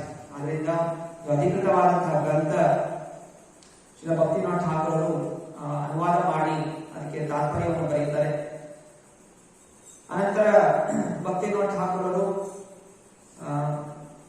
ಶ್ರೀರಾಮ್ಪುರ ಅನ್ನುವಂತಹ ಹಳ್ಳಿಗೆ ವರ್ಗಾವಣೆಗೊಳ್ಳುತ್ತಾರೆ. ಅಲ್ಲಿ ಕೂಡ ತಮ್ಮ ಸರ್ಕಾರಿ ಜವಾಬ್ದಾರಿಗಳನ್ನು ಪಾಲನೆ ಮಾಡುತ್ತಾ ನಿತ್ಯಾನಂದ ಪ್ರಭುಗಳ ಸ್ಥಾನ, ಅಭಿರಾಮ್ ಠಾಕೂರ, ಕುಲಿನ ಗ್ರಾಮ, ಹೀಗೆ ಎಲ್ಲ ಚೈತನ್ಯ ಮಹಾಪ್ರಭು ಲೀಲೆ ಮಾಡಿದ್ರು ಅದಕ್ಕೆಲ್ಲ ಸಂಚಾರ ಮಾಡ್ತಾರೆ. ಅಲ್ಲೆಲ್ಲ ಹೋಗಿ ಧ್ಯಾನವನ್ನು ಮಾಡ್ತಾರೆ. ಹಾಗೂ ಅನೇಕ ಗ್ರಂಥಗಳನ್ನು ರಚಿಸ್ತಾರೆ. ಚೈತನ್ಯ ಶಿಕ್ಷಾಮೃತ, ವೈಷ್ಣವ ಸಿದ್ಧಾಂತ ಮಾಲ, ಪ್ರೇಮ ಪ್ರದೀಪ, ಮನಃ ಶಿಕ್ಷಾ, ಹಾಗೂ ತಮ್ಮದೇ ಆದ ಪ್ರಿಂಟಿಂಗ್ ಪ್ರೆಸ್ ಕೂಡ ಶುರು ಮಾಡ್ತಾರೆ. ಅಲ್ಲಿ ತಮ್ಮ ಪ್ರಿಂಟಿಂಗ್ ಪ್ರೆಸ್ ಶುರು ಮಾಡಿದಾಗ ಅದಕ್ಕೆ ಹೆಸರಿಟ್ಟರು ಶ್ರೀ ಚೈತನ್ಯ ಯಂತ್ರ ಅನ್ನುವಂತಹ ಹೆಸರನ್ನು ಇರ್ತಾರೆ. ಹಾಗೂ ಮೊದಲ ಬಾರಿಗೆ ಚೈತನ್ಯ ಉಪನಿಷತ್, ಅಥರ್ವ ವೇದದಿಂದ ಚೈತನ್ಯ ಉಪನಿಷತ್ ಅನ್ನುವಂತಹ ಗ್ರಂಥವನ್ನು ಅವರಲ್ಲಿ ಪ್ರಿಂಟಿಂಗ್ ಮಾಡಿಸ್ತಾರೆ. ಹೀಗೆ ಈ ಶಾಸ್ತ್ರಗಳಲ್ಲಿ ಅನೇಕ ವಿಷಯಗಳಿದೆ. ಕೇವಲ ಶುದ್ಧ ಭಕ್ತರು ಮಾತ್ರ ನಮಗೆ ಶಾಸ್ತ್ರದ ಯಾವ ಭಾಗವನ್ನು ಅಧ್ಯಯನ ಮಾಡಬೇಕು ಅಂತ ನಮಗೆ ಹೇಳ್ತಾರೆ. ಇಲ್ಲಾಂದ್ರೆ ಸುಮ್ಮನೆ ನಾವು ವೇದಗಳನ್ನು ತಗೊಂಡು ಗ್ರಂಥಗಳನ್ನು ತಗೊಂಡ್ರೆ ನಾನಾ ರೀತಿಯ ಮಂತ್ರಗಳಿದೆ, ನಾನಾ ರೀತಿಯ ವ್ರತಗಳಿದೆ, ಅದು ಬೇರೆ ಬೇರೆ ಯುಗಗಳಿಗೆ ಸಂಬಂಧವಿದೆ. ನಾವು ಯುಗದಲ್ಲಿ ಅದನ್ನು ಆಚರಣೆ ಮಾಡ್ಲಿಕ್ಕೆ ಆಗೋದಿಲ್ಲ, ಹಾಗೂ ಅದರಿಂದ ನಮ್ಗೆ ಯಾವ ಪ್ರಯೋಜನ ಕೂಡ ಸಿಗೋದಿಲ್ಲ. ಅದರಿಂದಲೇ ಭಗವದ್ಗೀತಾ ಶಾಸ್ತ್ರಗಳಿಂದ ನಮಗೆ ಉಪಯೋಗ ಆಗುವಂತಹ ಒಂದು ಭಾಗಗಳನ್ನು ತೆಗೆದು ಮತ್ತೆ ಪುನಃ ನಮಗೆ ಗ್ರಂಥಗಳನ್ನು ನೀಡಿದ್ದಾರೆ. ಅದರಿಂದ ಚೈತನ್ಯ ಚರಿತಾಮೃತ ಇದೆಲ್ಲವೂ ಕೂಡ ಯಾವುದೇ ಕಾಲ್ಪನಿಕವಾದ ಗ್ರಂಥಗಳಲ್ಲ, ಬದಲಾಗಿ ಶಾಸ್ತ್ರ ಆಧಾರಗಳಿಂದ, ವೇದಗಳ ಆಧಾರದಿಂದಲೇ ರಚನೆ ಆಗಿರುವಂತಹ ಗ್ರಂಥಗಳು. ಇಲ್ಲಿ ಭಕ್ತಿವಿನೋದ ಠಾಕೂರರು ಕೂಡ ಯಾವುದೇ ರೀತಿಯ ಭಾವಾತ್ಮಿಕ ವ್ಯಕ್ತಿಯಲ್ಲ, ಸಕಲ ವಿದ್ಯಾಭ್ಯಾಸ ಮಾಡಿದಂಥವರು. ಯಾಕಂದ್ರೆ ಅನೇಕ ಜನ ಹೇಳ್ತಾರೆ ಭಕ್ತಿ ಎಲ್ಲ ಯಾರಿಗೆ ಏನು ವಿದ್ಯಾಬುದ್ಧಿ ಇಲ್ಲ, ಅವರಿಗೆ ಮಾಡಕ್ಕೆ ಕೆಲಸ ಇಲ್ಲ ಅಂತ ಹೇಳಿ ಕೂತ್ಕೊಂಡು ಭಜನೆ ಮಾಡ್ಕೊಂಡು ಕೂತ್ಕೋತಾರೆ, ಏನೇನೋ ಗ್ರಂಥಗಳನ್ನು ಕೊಡ್ತಾರೆ ಅಂತಾದ್ರೆ ಇಲ್ಲಿ ಭಕ್ತಿವಿನೋದ ಠಾಕೂರ್ ತೋರಿಸ್ಕೊಡ್ತಾ ಇದ್ರೆ ಡೆಪ್ಯೂಟಿ ಮ್ಯಾಜಿಸ್ಟ್ರೇಟ್ ಅಂತಹ ದೊಡ್ಡ ವ್ಯಕ್ತಿ ಸ್ಥಾನದಲ್ಲಿರುವಂತಹ ವ್ಯಕ್ತಿ ಭಕ್ತಿ ಮಾಡ್ತಾ ಇದ್ದಾರೆ. ಅಂತಹ ವ್ಯಕ್ತಿಗಳಿಗೆ ಭಕ್ತಿ ಮಾಡ್ತಾ ಇರ್ಬೇಕಾದ್ರೆ ನಮ್ಮಂತ ಸಾಮಾನ್ಯ ವ್ಯಕ್ತಿಗಳು ಯಾಕೆ ಮೂರ್ಖತನದಿಂದ ಭಕ್ತಿ ಮಾಡ್ಲಿಕ್ಕೆ ಹೋಗೋದಿಲ್ಲ? ಇದು ನಮ್ಮ ದಡ್ಡತನ ಅಷ್ಟೇ. ಇದನ್ನು ಭಕ್ತಿವಿನೋದ ಠಾಕೂರರು ಅವರ ಒಂದು ಸ್ಥಾನದಿಂದ ಪ್ರಚಾರ ಮಾಡಿದ್ರು. ಇದರಿಂದ ಅನೇಕ ಜನ ಭಕ್ತಿಗೆ ಮುಂದಾದ್ರು. ಯಾಕಂದ್ರೆ ಅಲ್ಲಿ ತನಕ ಎಲ್ಲ ಏನ್ ಅನ್ಕೊತಾ ಇದ್ರು, ಕೃಷ್ಣ ಭಕ್ತಿ ಅಂದ್ರೆ ಯಾರಿಗೆ ತಿನ್ಲಿ ಗತಿ ಇಲ್ಲ, ಅವ್ರ ಹಿಂದೆ ಕೃಷ್ಣ ಭಜನೆ ಮಾಡ್ಕೊಂಡು ಭಿಕ್ಷೆ ಬೇಡ್ಕೊಂಡು ಉಚಿತವಾಗಿ ಊಟ ಸಂಗ್ರಹ ಮಾಡ್ಕೊಂಡು ತಿನ್ಕೊಂಡು ಮಲ್ಕೊಂಡು ಹೋಗುವಂತ ಜನರನ್ನು ತಿನ್ಕೊಂಡ್ಬಿಟ್ಟಿದ್ರು. ಬ್ರಿಟಿಷರ ಪ್ರಭಾವ ಆಗಿತ್ತು. ಬ್ರಿಟಿಷರ ಪ್ರಭಾವದಿಂದ ಏನಂದು ಈ ಮಂದಿರ ಭಜನೆ ಇದೆಲ್ಲ ಏನೋ ಭಾವಾತ್ಮಿಕ ಜನ ಮಾಡುವಂತಹದ್ದು. ಬುದ್ಧಿವಂತರು ಏನ್ ಮಾಡ್ಬೇಕು, ಕಾಲೇಜ್ಗೆ ಹೋಗ್ಬೇಕು, ಕೆಲಸ ಮಾಡ್ಬೇಕು, ಕಾರ್ಖಾನೆಗಳು ತೆಗಿಬೇಕು, ಹಣ ಸಂಪಾದನೆ ಮಾಡ್ಬೇಕು, ಕಾರು ಬೈಕ್ನಲ್ಲಿ ಓಡಾಡಬೇಕು, ಇದು ಚಿಂತನೆ. ಭಕ್ತಿವಿನೋದ ಠಾಕೂರರ ಜೀವನ ಚರಿತ್ರೆಯಿಂದ ಅನೇಕರು ಮತ್ತೆ ಪುನಃ ತಮ್ಮ ಆಧ್ಯಾತ್ಮಿಕ ವಿಚಾರಗಳಿಗೆ ಹೋಗ್ಲಿಕ್ಕೆ ಮುಂದುವರೆದರು. ಅನೇಕ ಜನ ಇದ್ರು, ಹೆಸರು ಮಾತ್ರ ಚತುರ್ವೇದಿ, ತ್ರಿವೇದಿ. ಚತುರ್ವೇದಿ ತ್ರಿವೇದಿ ಅಂತ ಹೇಳಿದ್ರೆ ಅವರು 4 ವೇದಗಳನ್ನು ಓದಂತಹ ವ್ಯಕ್ತಿಗಳು. ತ್ರಿವೇದಿ 3 ವೇದಗಳನ್ನು ಓದಂತವ್ರು, ಭಟ್ಟಾಚಾರ್ಯ. ಆದ್ರೆ ಇವರೆಲ್ಲರೂ ಕೂಡ ನಾಸ್ತಿಕರಾಗ್ಬಿಟ್ಟಿದ್ರು. ಯಾವಾಗ ಭಕ್ತಿವಿನೋದ ಠಾಕೂರರ ಭಕ್ತಿ ಮುಂದುವರೆದು ಪ್ರಚಾರ ಮಾಡ್ತಾ ಇದ್ರು, ಅವರನ್ನು ನೋಡಿ ನಾವು ಭಕ್ತಿ ಮಾಡಬೇಕು ಅಂತ ಪ್ರೇರಣೆ ಅವರು ತಗೋತಾರೆ. ಯದ್ಯದ್ ಆಚರಣೆ ಶ್ರೇಷ್ಠ, ಭಗವದ್ಗೀತೆಯಲ್ಲಿ ಹೇಳಿದರೆ ಕೃಷ್ಣ ಶ್ರೇಷ್ಠವಾದ ವ್ಯಕ್ತಿಗಳು ಏನು ಆಚರಣೆ ಮಾಡ್ತಾರೋ ಸಾಮಾನ್ಯ ವ್ಯಕ್ತಿಗಳು ಅದನ್ನೇ ಅನುಸರಿಸ್ತಾರೆ. ಅದರಿಂದ ಯಾರು ಯಾವುದೇ ಸ್ಥಾನದಲ್ಲಿರಲಿ ಅವರು ಭಕ್ತಿ ಅನ್ನೋದು ಆಚರಣೆ ಮಾಡಬೇಕು. ತಂದೆ ತಾಯಿಯರು ಶ್ರೇಷ್ಠವಾದ ಸ್ಥಾನದಲ್ಲಿದ್ದಾರೆ. ತಂದೆ ತಾಯಿಯರು ಚೆನ್ನಾಗಿ ಕೃಷ್ಣ ಭಕ್ತಿ ಆಚರಣೆ ಮಾಡಿದ್ರೆ ಮಕ್ಕಳು ಕೂಡ ನೋಡಿಕೊಂಡು ಅವರು ಕೃಷ್ಣ ಭಕ್ತಿಯಲ್ಲಿ ಮುಂದುವರಿತಾರೆ. ಹೀಗೆ ನಮ್ಮ ಎಲ್ಲ ಒಂದು ಸ್ಥಾನಗಳಿಂದ ಭಕ್ತಿ ಆಚರಣೆಯನ್ನು ಮಾಡಬೇಕು. ನಂತರ ಕಲ್ಕಟ್ಟಾದಲ್ಲಿ ಭಕ್ತಿವಿನೋದ ಠಾಕೂರರು ಶ್ರೀ ವಿಶ್ವ ವೈಷ್ಣವ ಸಭಾ ಅನ್ನುವಂತಹ ಒಂದು ಸಂಸ್ಥೆಯನ್ನು ತೆರೀತಾರೆ. ಅಲ್ಲಿ ಕೂಡ ಚೈತನ್ಯ ಮಹಾಪ್ರಭು ಕೊಟ್ಟಂತಹ ಉಪದೇಶಗಳನ್ನು ಚರ್ಚೆ ಮಾಡುವಂತಹದ್ದು, ಎಲ್ಲಾ ಜನರು ಸೇರಿ ಪ್ರವಚನಗಳು ಮಾಡುವಂತಹದ್ದು, ಅನ್ನದಾನ ಮಾಡುವಂತಹದ್ದು, ಹೀಗೆಲ್ಲ ಕಾರ್ಯಕ್ರಮಗಳು ಶುರು ಮಾಡಿದ್ರು. ಅನಂತರ ಗೌರ ಪೂರ್ಣಿಮಾ ಅನ್ನುವಂತಹ ಹಬ್ಬವನ್ನು ಮೊದಲ ಬಾರಿಗೆ ಆಚರಣೆ ಮಾಡ್ತಾರೆ. ಭಕ್ತಿ ರಸಾಮೃತ ಸಿಂಧು ಈ ಗ್ರಂಥಗಳನ್ನು ಅನೇಕ ವೈಷ್ಣವ ಸಂಸ್ಥೆಗಳಿಗೆ ಪ್ರಚಾರವನ್ನು ಮಾಡ್ತಾರೆ. ಹೀಗೆ ಭಕ್ತಿವಿನೋದ ಠಾಕೂರರ ಕೊಡುಗೆ ಎಲ್ಲ ಸಕಲ ಜಗತ್ತಿಗೆ ಚೈತನ್ಯ ಮಹಾಪ್ರಭುಗಳ ಒಂದು ಶಕ್ತಿ, ಚೈತನ್ಯ ಮಹಾಪ್ರಭುಗಳ ಮಹಿಮೆ ಹರಡ್ತಾ ಹೋಗುತ್ತೆ. 1887ರಲ್ಲಿ ಇವರು ಸುಮಾರು 47 ವಯಸ್ಸಾಗಿದೆ. ಆಗ ಭಕ್ತಿವಿನೋದ ಠಾಕೂರರು ಯೋಚನೆ ಮಾಡ್ತಾ ಇದ್ರು, ಸಾಕು ಕೆಲಸ ಮಾಡಿದ್ ಸಾಕು, ಈಗ ನಾನು ಸರ್ಕಾರಿ ಕೆಲಸಕ್ಕೆ ನಾನು ರಾಜೀನಾಮೆ ಕೊಟ್ಟು ವೃಂದಾವನಕ್ಕೆ ಹೋಗಿ ಭಜನೆ ಮಾಡ್ಕೊಂಡು ಕೂತ್ಕೋತೀನಿ ಅಂತ ಅವರು ಯೋಚನೆ ಮಾಡ್ತಾ ಇದ್ರು. ಆಗ ಅವರ ಕನಸಲ್ಲಿ ಚೈತನ್ಯ ಮಹಾಪ್ರಭುಗಳು ಬರ್ತಾರೆ. ಚೈತನ್ಯ ಮಹಾಪ್ರಭುಗಳು ಹೇಳ್ತಾರೆ, ವೃಂದಾವನಕ್ಕೆ ಹೋಗ್ಲಿಕ್ಕೆ ಇನ್ನೂ ಸಮಯ ಇದೆ, ಆದ್ರೆ ನೀವು ಇಲ್ಲಿ ನವದ್ವೀಪದಲ್ಲೇ ಅನೇಕ ಸೇವೆಗಳನ್ನು ಮಾಡುವಂತ ಅವಶ್ಯಕತೆ ಇದೆ. ಅದರಿಂದ ನೀವಾಗಲೇ ನವದ್ವೀಪಕ್ಕೆ ವೃಂದಾವನಕ್ಕೆ ಹೋಗಬೇಡ, ಬದಲಾಗಿ ಇಲ್ಲೇ ನವದ್ವೀಪದಲ್ಲೇ ನೀವು ಪ್ರಚಾರವನ್ನು ಮಾಡು ಅಂತ ಚೈತನ್ಯ ಮಹಾಪ್ರಭುಗಳು ಅವರಿಗೆ ಆದೇಶವನ್ನು ಕೊಡ್ತಾರೆ. ಆಗ ಭಕ್ತಿವಿನೋದ ಠಾಕೂರರು ಮತ್ತೆ ಎಚ್ಚರಗೊಂಡು ಮತ್ತೆ ಏನ್ ಮಾಡಬೇಕು ಅಂತ ಯೋಚನೆ ಮಾಡ್ತಾ ಅವರು ಕೃಷ್ಣನಗರ ಅನ್ನುವಂತಹ ಊರಿಗೆ ಅವರು ವರ್ಗಾವಣೆಗೊಳ್ತಾರೆ. ಅನಂತರ ಅವರಿಗೆ ಅನೇಕ ಅವಕಾಶಗಳು ಸಿಗ್ತಾ ಇದೆ. ಅಸ್ಸಾಂ ದೇಶದಿಂದ ಅವರಿಗೆ ದೊಡ್ಡ ಮಂತ್ರಿಯ ಸ್ಥಾನ ಅವರಿಗೆ ಸಿಕ್ಕಿತ್ತು. ಆದ್ರೂ ಕೂಡ ಅದನ್ನು ತಿರಸ್ಕಾರ ಮಾಡಿ, ಇಲ್ಲ ಚೈತನ್ಯ ಮಹಾಪ್ರಭು ನಮಗೆ ಹೇಳಿದ್ದಾರೆ, ಅದರಿಂದ ಇಲ್ಲೇ ಕೃಷ್ಣನಗರದಲ್ಲೇ ಇದ್ದು ನಾನು ಭಕ್ತಿ ಪ್ರಚಾರ ಮಾಡ್ತೀನಿ ಅಂತ ಹೇಳಿ ಅವರು ಸೇರ್ಕೋತಾರೆ. ಕೃಷ್ಣನಗರದಲ್ಲಿ ಇರ್ಬೇಕಾದ್ರೆ ಅವಾಗ ಚೈತನ್ಯ ಮಹಾಪ್ರಭುಗಳ ಜನ್ಮಸ್ಥಾನವನ್ನು ಹುಡುಕ್ತಾ ಇರ್ತಾರೆ. ಚೈತನ್ಯ ಮಹಾಪ್ರಭುಗಳ ಅದೃಶ್ಯರಾದಾಗ ಚೈತನ್ಯ ಮಹಾಪ್ರಭುಗಳ ಜನ್ಮಸ್ಥಾನ ಲೀಲಾಸ್ಥಾನಗಳೆಲ್ಲ ಅದೃಶ್ಯ ಆಗೋದು. ಅನೇಕ ಬಾರಿ ಪ್ರವಾಹ ಬರುತ್ತೆ. ಗಂಗಾ ನದಿ ಪ್ರವಾಹ ಆದಾಗ ಅದು ಒಂದು ಜಾಗದಿಂದ ಇನ್ನೊಂದು ಜಾಗಕ್ಕೆ ಹೋಗ್ಬಿಟ್ಟಿರುತ್ತೆ. ಆಗ ಯಾವೆಲ್ಲ ಪ್ರವಾಹದಲ್ಲಿ ಜಾಗಗಳಿರುತ್ತೆ ಎಲ್ಲ ಮಣ್ಣ ಮುಚ್ಕೊಂಡ್ಬಿಡುತ್ತೆ, ಮತ್ತೆ ಆ ಸ್ಥಾನಗಳು ಅದೃಶ್ಯವಾಗ್ಬಿಟ್ಟಿರುತ್ತೆ. ಅದರಿಂದ ಎಲ್ಲರಿಗೂ ಮರ್ತೋಯ್ತು ಚೈತನ್ಯ ಮಹಾಪ್ರಭುಗಳ ಜನ್ಮಸ್ಥಾನ ಯಾವುದು ಅಂತ. ಭಕ್ತಿನಾಥ ಠಾಕೂರ ಚೈತನ್ಯ ಮಹಾಪ್ರಭುಗಳ ನಾಮಸ್ಮರಣೆ ಮಾಡ್ತಾ ಕೀರ್ತನೆ ಮಾಡ್ತಾ ಹುಡುಕ್ತಾ ಇದ್ರು, ಎಲ್ಲಿ ನನ್ಗೆ ಸಿಗುತ್ತೆ ಈ ಜಾಗ ಅಂತ. ಹೀಗೆ ಒಂದು ದಿವಸ ಅವರು ಮನೆ ಮೇಲೆ ಕುತ್ಕೊಂಡು ಜಪ ಮಾಡ್ತಾ ಇರ್ಬೇಕಾದ್ರೆ ಅವರಿಗೆ ದೂರದಲ್ಲಿ ಒಂದು ತಾಳ ವೃಕ್ಷ ಕಾಣುತ್ತೆ. ತಾಳ ವೃಕ್ಷ ಅಂತ ಹೇಳಿದ್ರೆ ಖರ್ಜೂರದ ಹಾಗೆ ಕೃಷ್ಣನಿಗೆ ನೋಡ್ತೀವಲ್ಲ ತಾಳವನ, ತಾಳ ವೃಕ್ಷ. ಆ ತಾಳ ವೃಕ್ಷ ಅವ್ರಿಗೆ ದೂರದಲ್ಲಿ ಕಾಣಿಸ್ಕೊಳುತ್ತೆ. ಆ ತಾಳ ವೃಕ್ಷದ ಪಕ್ಕದಲ್ಲಿ ಒಂದು ಜ್ಯೋತಿ ಕಾಣಿಸ್ಕೊತಾ ಇದೆ. ನಂತರ ಯಾಕೆ ಇಂತಹ ದಿವ್ಯವಾದ ಜ್ಯೋತಿಯಲ್ಲಿ ಕಾಣಿಸ್ಕೊತಾ ಇದೆ, ಏನೋ ಇರಬೇಕು ಅಂತ ಹೇಳಿ ಮತ್ತೆ ಎಲ್ಲ ನವದ್ವೀಪದ ಹಿಂದಿನ ಒಂದು ದಾಖಲೆಗಳನ್ನು ತೆಗೆದು ನೋಡ್ತಾ ಇದ್ದಾರೆ. ಚೈತನ್ಯ ಮಹಾಪ್ರಭುಗಳ ಚೈತನ್ಯ ಚರಿತಾಮೃತದಲ್ಲಿ ವರ್ಣನೆ ಇದೆ, ಅವರು ಎಲ್ಲಿ ಅವತರಿಸಿದ್ರು, ಅವು ಏನೇ ನಕ್ಷತ್ರಗಳಿತ್ತು, ಯಾವ್ಯಾವ ಜಾಗ ಇದೆ ಅದೆಲ್ಲ ಕೃಷ್ಣದಾಸ್ ವರ್ಣಿಸಿದ್ದಾರೆ. ಸೊ ಹಾಗೆಯೇ ಅದನ್ನ ವರ್ಣನೆ ಮತ್ತೆ ಅಧ್ಯಯನ ಮಾಡ್ತಾ ಅವ್ರಿಗೆ ಗೊತ್ತಾಗುತ್ತೆ ಈ ಜ್ಯೋತಿ ಬರ್ತಾ ಇದ್ದ ಜಾಗನೇ ಚೈತನ್ಯ ಮಹಾಪ್ರಭುಗಳ ಜನ್ಮಸ್ಥಾನ. ಏನಕ್ಕೂ ಅದನ್ನ ದೃಢೀಕರಣ ಪಡಿಸಲಿಕ್ಕೆ ತಮ್ಮ ಗುರುಗಳನ್ನ ಹೋಗಿ ಕರ್ಕೊಂಡ್ ಬರ್ತಾರೆ. ಶಿಕ್ಷಕರು ಜಗನ್ನಾಥ ದಾಸ್ ಬಾಬಾಜಿ ಕರ್ಕೊಂಡ್ ಬರ್ತಾರೆ. ಜಗನ್ನಾಥ ದಾಸ್ ಬಾಬಾಜಿ ಅವಾಗ ತುಂಬಾ ವೃದ್ಧಾವಸ್ಥೆಯಲ್ಲಿ ಇರ್ತಾರೆ. 100 ವರ್ಷದ ಮೇಲಾಗಿರುತ್ತೆ ಅವ್ರ ವಯಸ್ಸು. ಅವರು ಕೂತ್ಕೊಂಡು ನಿಲ್ಲಿಗೂ ಆಗ್ತಾ ಇರಲಿಲ್ಲ, ಅವರು ಬೆನ್ನೆಲ್ಲ ಬಗ್ಬಿಟ್ಟಿದೆ, ಕಣ್ಣು ಕಾಣಿಸ್ತಾ ಇರೋದಿಲ್ಲ. ಮತ್ತೆ ಅವರನ್ನು ಒಂದು ಪುಟ್ಟಿಯಲ್ಲಿ ಎತ್ಕೊಂಡು ಭಕ್ತಿನಾಥ ಠಾಕೂರರು ಆ ಜಾಗಕ್ಕೆ ಬರ್ತಾರೆ. ಯಾವಾಗ ಆ ಜಾಗಕ್ಕೆ ಜ್ಯೋತಿ ಬರ್ತಾರೆ ಜಾಗಕ್ಕೆ ಕರ್ಕೊಂಡ್ ಬರ್ತಾರೆ, ಆಗ ಜಗನ್ನಾಥ ದಾಸ್ ಬಾಬಾಜಿ ಆ ಪುಟ್ಟಿಯಿಂದ ಎದುರುಬಿಟ್ಟು ಕುಣಿಲಿಕ್ಕೆ ಶುರು ಮಾಡ್ತಾರೆ. ಜಯ ನಿತ್ಯಾನಂದ, ಜಯ ಚೈತನ್ಯ ಮಹಾಪ್ರಭು ಅಂತ.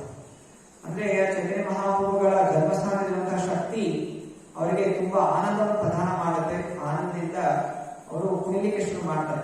ಅವಾಗ ಭಕ್ತಿನಾಥ ಠಾಕೂರ್ ಖಚಿತವಾಗುತ್ತೆ, ಇದೇ ಜನ್ಮಸ್ಥಾನ.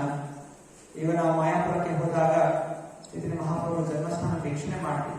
ಇದು ಹೀಗೆ ಬಂತು ಭಕ್ತಿನಾಥ ಠಾಕೂರರ ಸಂಶೋಧನೆಯಿಂದ, ಅವರ ಒಂದು ಭಕ್ತಿಯಿಂದ, ಅವರು ಸ್ವಯಂ ಚೈತನ್ಯ ಮಹಾಪ್ರಭುಗಳ ಆದೇಶದಿಂದ, ಚೈತನ್ಯ ಮಹಾಪ್ರಭುಗಳೇ ಹೇಳಿದೆ ನೀವು ಇರಬೇಕು, ಸೇರಿಸುತ್ತಿದೆ. ಅದರಿಂದ ಈ ಸ್ಥಾನ ಇದೇ ಸರಿಯಾದ ಸ್ಥಾನ ಅನ್ನೋದು, ಜನ್ಮಸ್ಥಾನ ಅನ್ನೋದು ನಿರೂಪಣೆ ಆಗತ್ತೆ. ಅನಂತರ ಭಕ್ತಿನಾಥ ಠಾಕೂರರು ಅಲ್ಲಿ ನಾನಾ ಸೇವೆಗಳನ್ನು ಸಲ್ಲಿಸ್ತಾ ಇರ್ತಾರೆ. ಹಾಗೂ ನಾಮಹಟ್ಟ ಈ ಒಂದು ಕಾರ್ಯಕ್ರಮವನ್ನು ಶುರು ಮಾಡ್ತಾರೆ. ನಾಮಹಟ್ಟ ಅಂತ ಹೇಳಿದ್ರೆ ಎಲ್ಲ ಊರ ಜನರನ್ನ ಸೇರಿಸೋದು, ಸಂಘ ಮಾಡೋದು, ಎಲ್ಲ ಸೇರಿಸಿ ಹರೇ ಕೃಷ್ಣ ಕೃಷ್ಣ ಕೃಷ್ಣ ಹರೇ ಹರೇ, ಹರೇ ರಾಮ ರಾಮ ರಾಮ ಹರೇ ಹರೇ ಜಪ ಮಾಡೋದು, ಕೀರ್ತನೆ ಮಾಡೋದು, ಸಂಕೀರ್ತನೆಯನ್ನು ಮಾಡೋದು. ನಾಮಹಟ್ಟ, ಹಟ್ಟ ಅಂದ್ರೆ ವ್ಯಾಪಾರ. ತರಕಾರಿ ಮಂಡಿ ಇರುತ್ತಲ್ಲ, ತರಕಾರಿ ಮಂಡಿ ಅಂತ ಹೇಳ್ತೇವೆ. ತರಕಾರಿಗಳನ್ನು ಮಾರುವಂತ ಜಾಗ ತರಕಾರಿ ಮಂಡಿ. ಹಾಗೆ ನಾಮಹಟ್ಟ ಅಂತ ಹೇಳಿದ್ರೆ ಭಗವಂತನ ನಾಮವನ್ನು ವಿತರಣೆ ಮಾಡುವಂತಹ ಸ್ಥಾನ. ಇಲ್ಲಿ ಯಾರೆಲ್ಲ ಸೇರ್ತಾರೆ ಎಲ್ಲಾ ಜನರು ಹರಿಯ ನಾಮ ಸಂಕೀರ್ತನೆಯಲ್ಲಿ ಪಾಲ್ಗೊಳ್ತಾ ಇದೆ. ಅನಂತರ ಭಕ್ತಿನಾಥ ಠಾಕೂರರ ಒಬ್ಬ ಮಗನಿಗೆ ಯಾವುದೊಂದು ರೀತಿಯ ಚರ್ಮ ರೋಗವನ್ನು ಅಂಟ್ಕೊಳ್ಳೋದು. ಆಗ ಅವ್ರ ಮಗನಿಗೆ ಹೇಳ್ತಾರೆ, ನೀನು ಈ ಜನ್ಮಸ್ಥಾನದಲ್ಲಿ ರಾತ್ರಿ ಇಲ್ಲೇ ಮಲ್ಕೋ, ಎಲ್ಲ ಸರಿಯಾಗುತ್ತೆ. ಹಾಗೆಯೇ ಅವರ ಮಗ ಅದೇ ಜಾಗದಲ್ಲಿ ಚೈತನ್ಯ ಮಹಾಪ್ರಭು ಜನ್ಮಸ್ಥಾನದಲ್ಲಿ ರಾತ್ರಿ ಕಳೆದ ತಕ್ಷಣ ಬೆಳಗ್ಗೆ ಆಗ್ತಾ ಇದ್ದ ಹಾಗೆ ಅವನ ಚರ್ಮ ರೋಗ ಅನ್ನೋದು ಗುಣ ಆಗ್ಬಿಟ್ಟಿತ್ತು.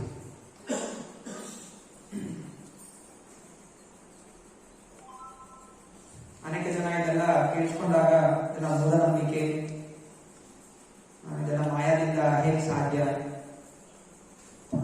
ಅನೇಕ ಕಾಯಿಲೆಗಳು ಕೂಡ ನಮಗೆ ಬರುವಂತಹದ್ದು ನಮ್ಮ ಪೂರ್ವಕರ್ಮಗಳಿಂದ,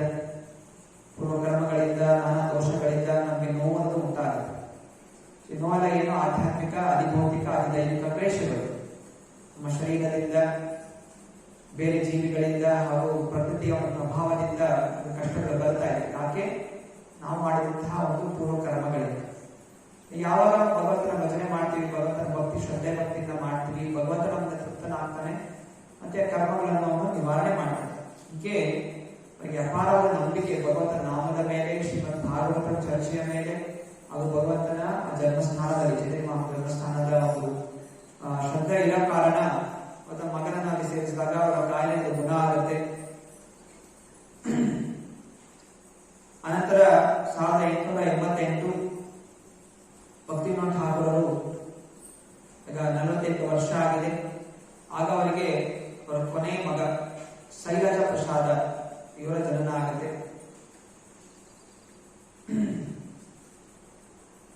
1891ರಲ್ಲಿ ಭಕ್ತಿವಿನೋದ್ ಠಾಕೂರರು ಸರ್ಕಾರಿ ಸೇವೆಯಿಂದ 2 ವರ್ಷ ರಾಜೀನಾಮೆ ಕೊಡ್ತಾರೆ. 2 ವರ್ಷ ನಾನು ಕೆಲಸಕ್ಕೆ ಬರೋದಿಲ್ಲ ಅಂತ ಹೇಳಿ ಅವರು ಗೋಧುಮ ದ್ವೀಪದಲ್ಲಿ ಅವರ ಹರಿಯ ನಾಮಸ್ಮರಣೆಯನ್ನು ಪ್ರಚಾರ ಮಾಡಲಿಕ್ಕೆ ಶುರು ಮಾಡ್ತಾರೆ. ಶ್ರೀ ಗೌರವಾಯಿ ಭಗವಾನ್ ಎಲ್ಲ ಕಡೆ ಸಂಚಾರ ಮಾಡ್ತಾ ಕೃಷ್ಣನಗರ, ನಾನಾ ರೀತಿಯ ಊರುಗಳು ಎಲ್ಲ ಸಂಚಾರ ಮಾಡ್ತಾ ಅನೇಕ ಜಾಗಗಳಲ್ಲಿ ನಾಮಘಟ್ಟವನ್ನು ಸ್ಥಾಪನೆ ಮಾಡ್ತಾರೆ. ಅನಂತರ ವೃಂದಾವನಕ್ಕೆ 3ನೇ ಬಾರಿ ಹೋಗ್ತಾರೆ. ವೃಂದಾವನಕ್ಕೆ 3ನೇ ಬಾರಿ ಹೋಗಿ ಅಲ್ಲೂ ಕೂಡ ಅವರು ಅನೇಕ ಪ್ರವಚನಗಳು ಕೊಡ್ತಾರೆ. ಚೈತನ್ಯ ಮಹಾಪ್ರಭುಗಳ ಜನ್ಮಸ್ಥಾನ, ಯಾಕೆ ಇದೇ ಜನ್ಮಸ್ಥಾನ ಅಂತ ನಾನು ಸ್ವೀಕಾರ ಮಾಡಿದೆ, ಇಲ್ಲಿ ನಡೆದಂತಹ ಮಹಿಮೆಗಳು ಮಾಡ್ತಾರೆ. ಅನಂತರ ಗೌರವ ಪೂರ್ಣಿಮಾ ಹಬ್ಬವನ್ನು ತುಂಬಾ ವಿಜೃಂಭಣೆಯಿಂದ ಆಚರಣೆ ಮಾಡ್ತಾರೆ. ಗೌರವ ವಿಷ್ಣುಪ್ರಿಯ ವಿಗ್ರಹಗಳನ್ನು ಯೋಗ ಪೀಠದಲ್ಲಿ ಸ್ಥಾಪನೆ ಮಾಡ್ತಾರೆ.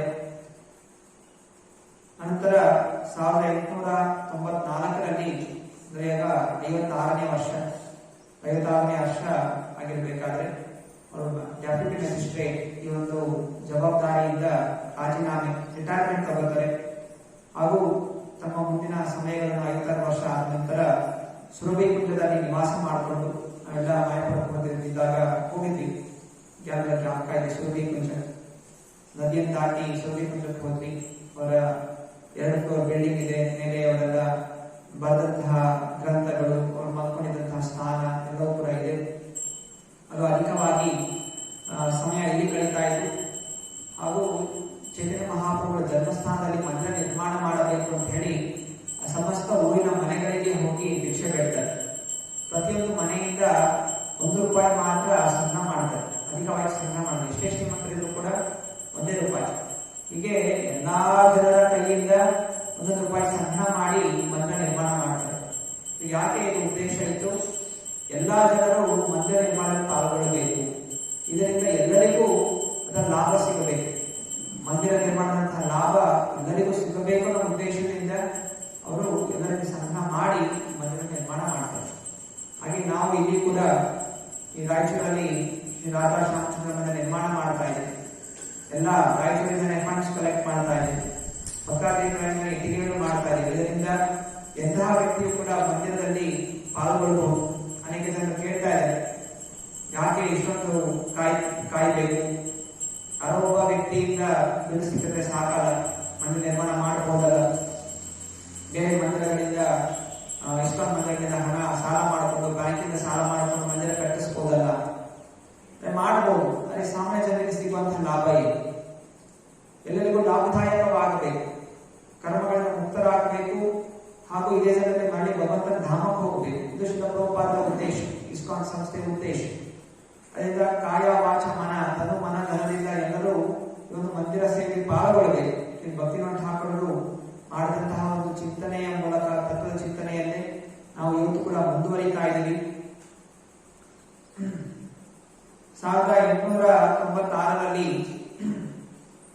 ಭಕ್ತಿವಿನೋದ್ ಠಾಕೂರರು ತ್ರಿಪುರಾಗೆ ಹೋಗ್ತಾರೆ. ತ್ರಿಪುರ, ಅಸ್ಸಾಂ, ತ್ರಿಪುರ ಆ ಕಡೆ ಇನ್ನು ಪೂರ್ವ ದಿಕ್ಕಿಗೆ ಹೋಗ್ತಾರೆ.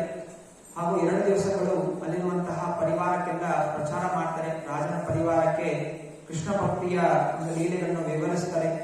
ಹಾಗೂ ಅನೇಕ ಕಡೆ ಹರಿನಾಮ ಸಂಕೀರ್ತನ ಆಯೋಜನೆ ಮಾಡ್ತಾರೆ. ಅನಂತರ ಮತ್ತೆ ಪುನಃ ವಾಪಸ್ ನವದ್ವೀಪಕ್ಕೆ ಬಂದು ಚೈತನ್ಯ ಮಹಾಪ್ರಭುಗಳ ಲೀಲೆಗಳನ್ನು ಆಂಗ್ಲ ಭಾಷೆಯಲ್ಲಿ ಬರೀತಾರೆ. ಒಂದು ಸಣ್ಣ ಗ್ರಂಥ, ಜೇಬಲ್ಲಿಟ್ಕೊಳ್ಳುವಂತಹ ಒಂದು ಬುಕ್ ಅನ್ನು ಬರೀತಾರೆ. ಶ್ರೀ ಗೌರಾಂಗ ಲೀಲಸ್ಮರಣ ಮಂಗಲ ಸ್ತೋತ್ರ, ಇದನ್ನು ಬರೆದು ಅವರು ಲಂಡನ್ಗೆ ಕಳಿಸ್ತಾರೆ.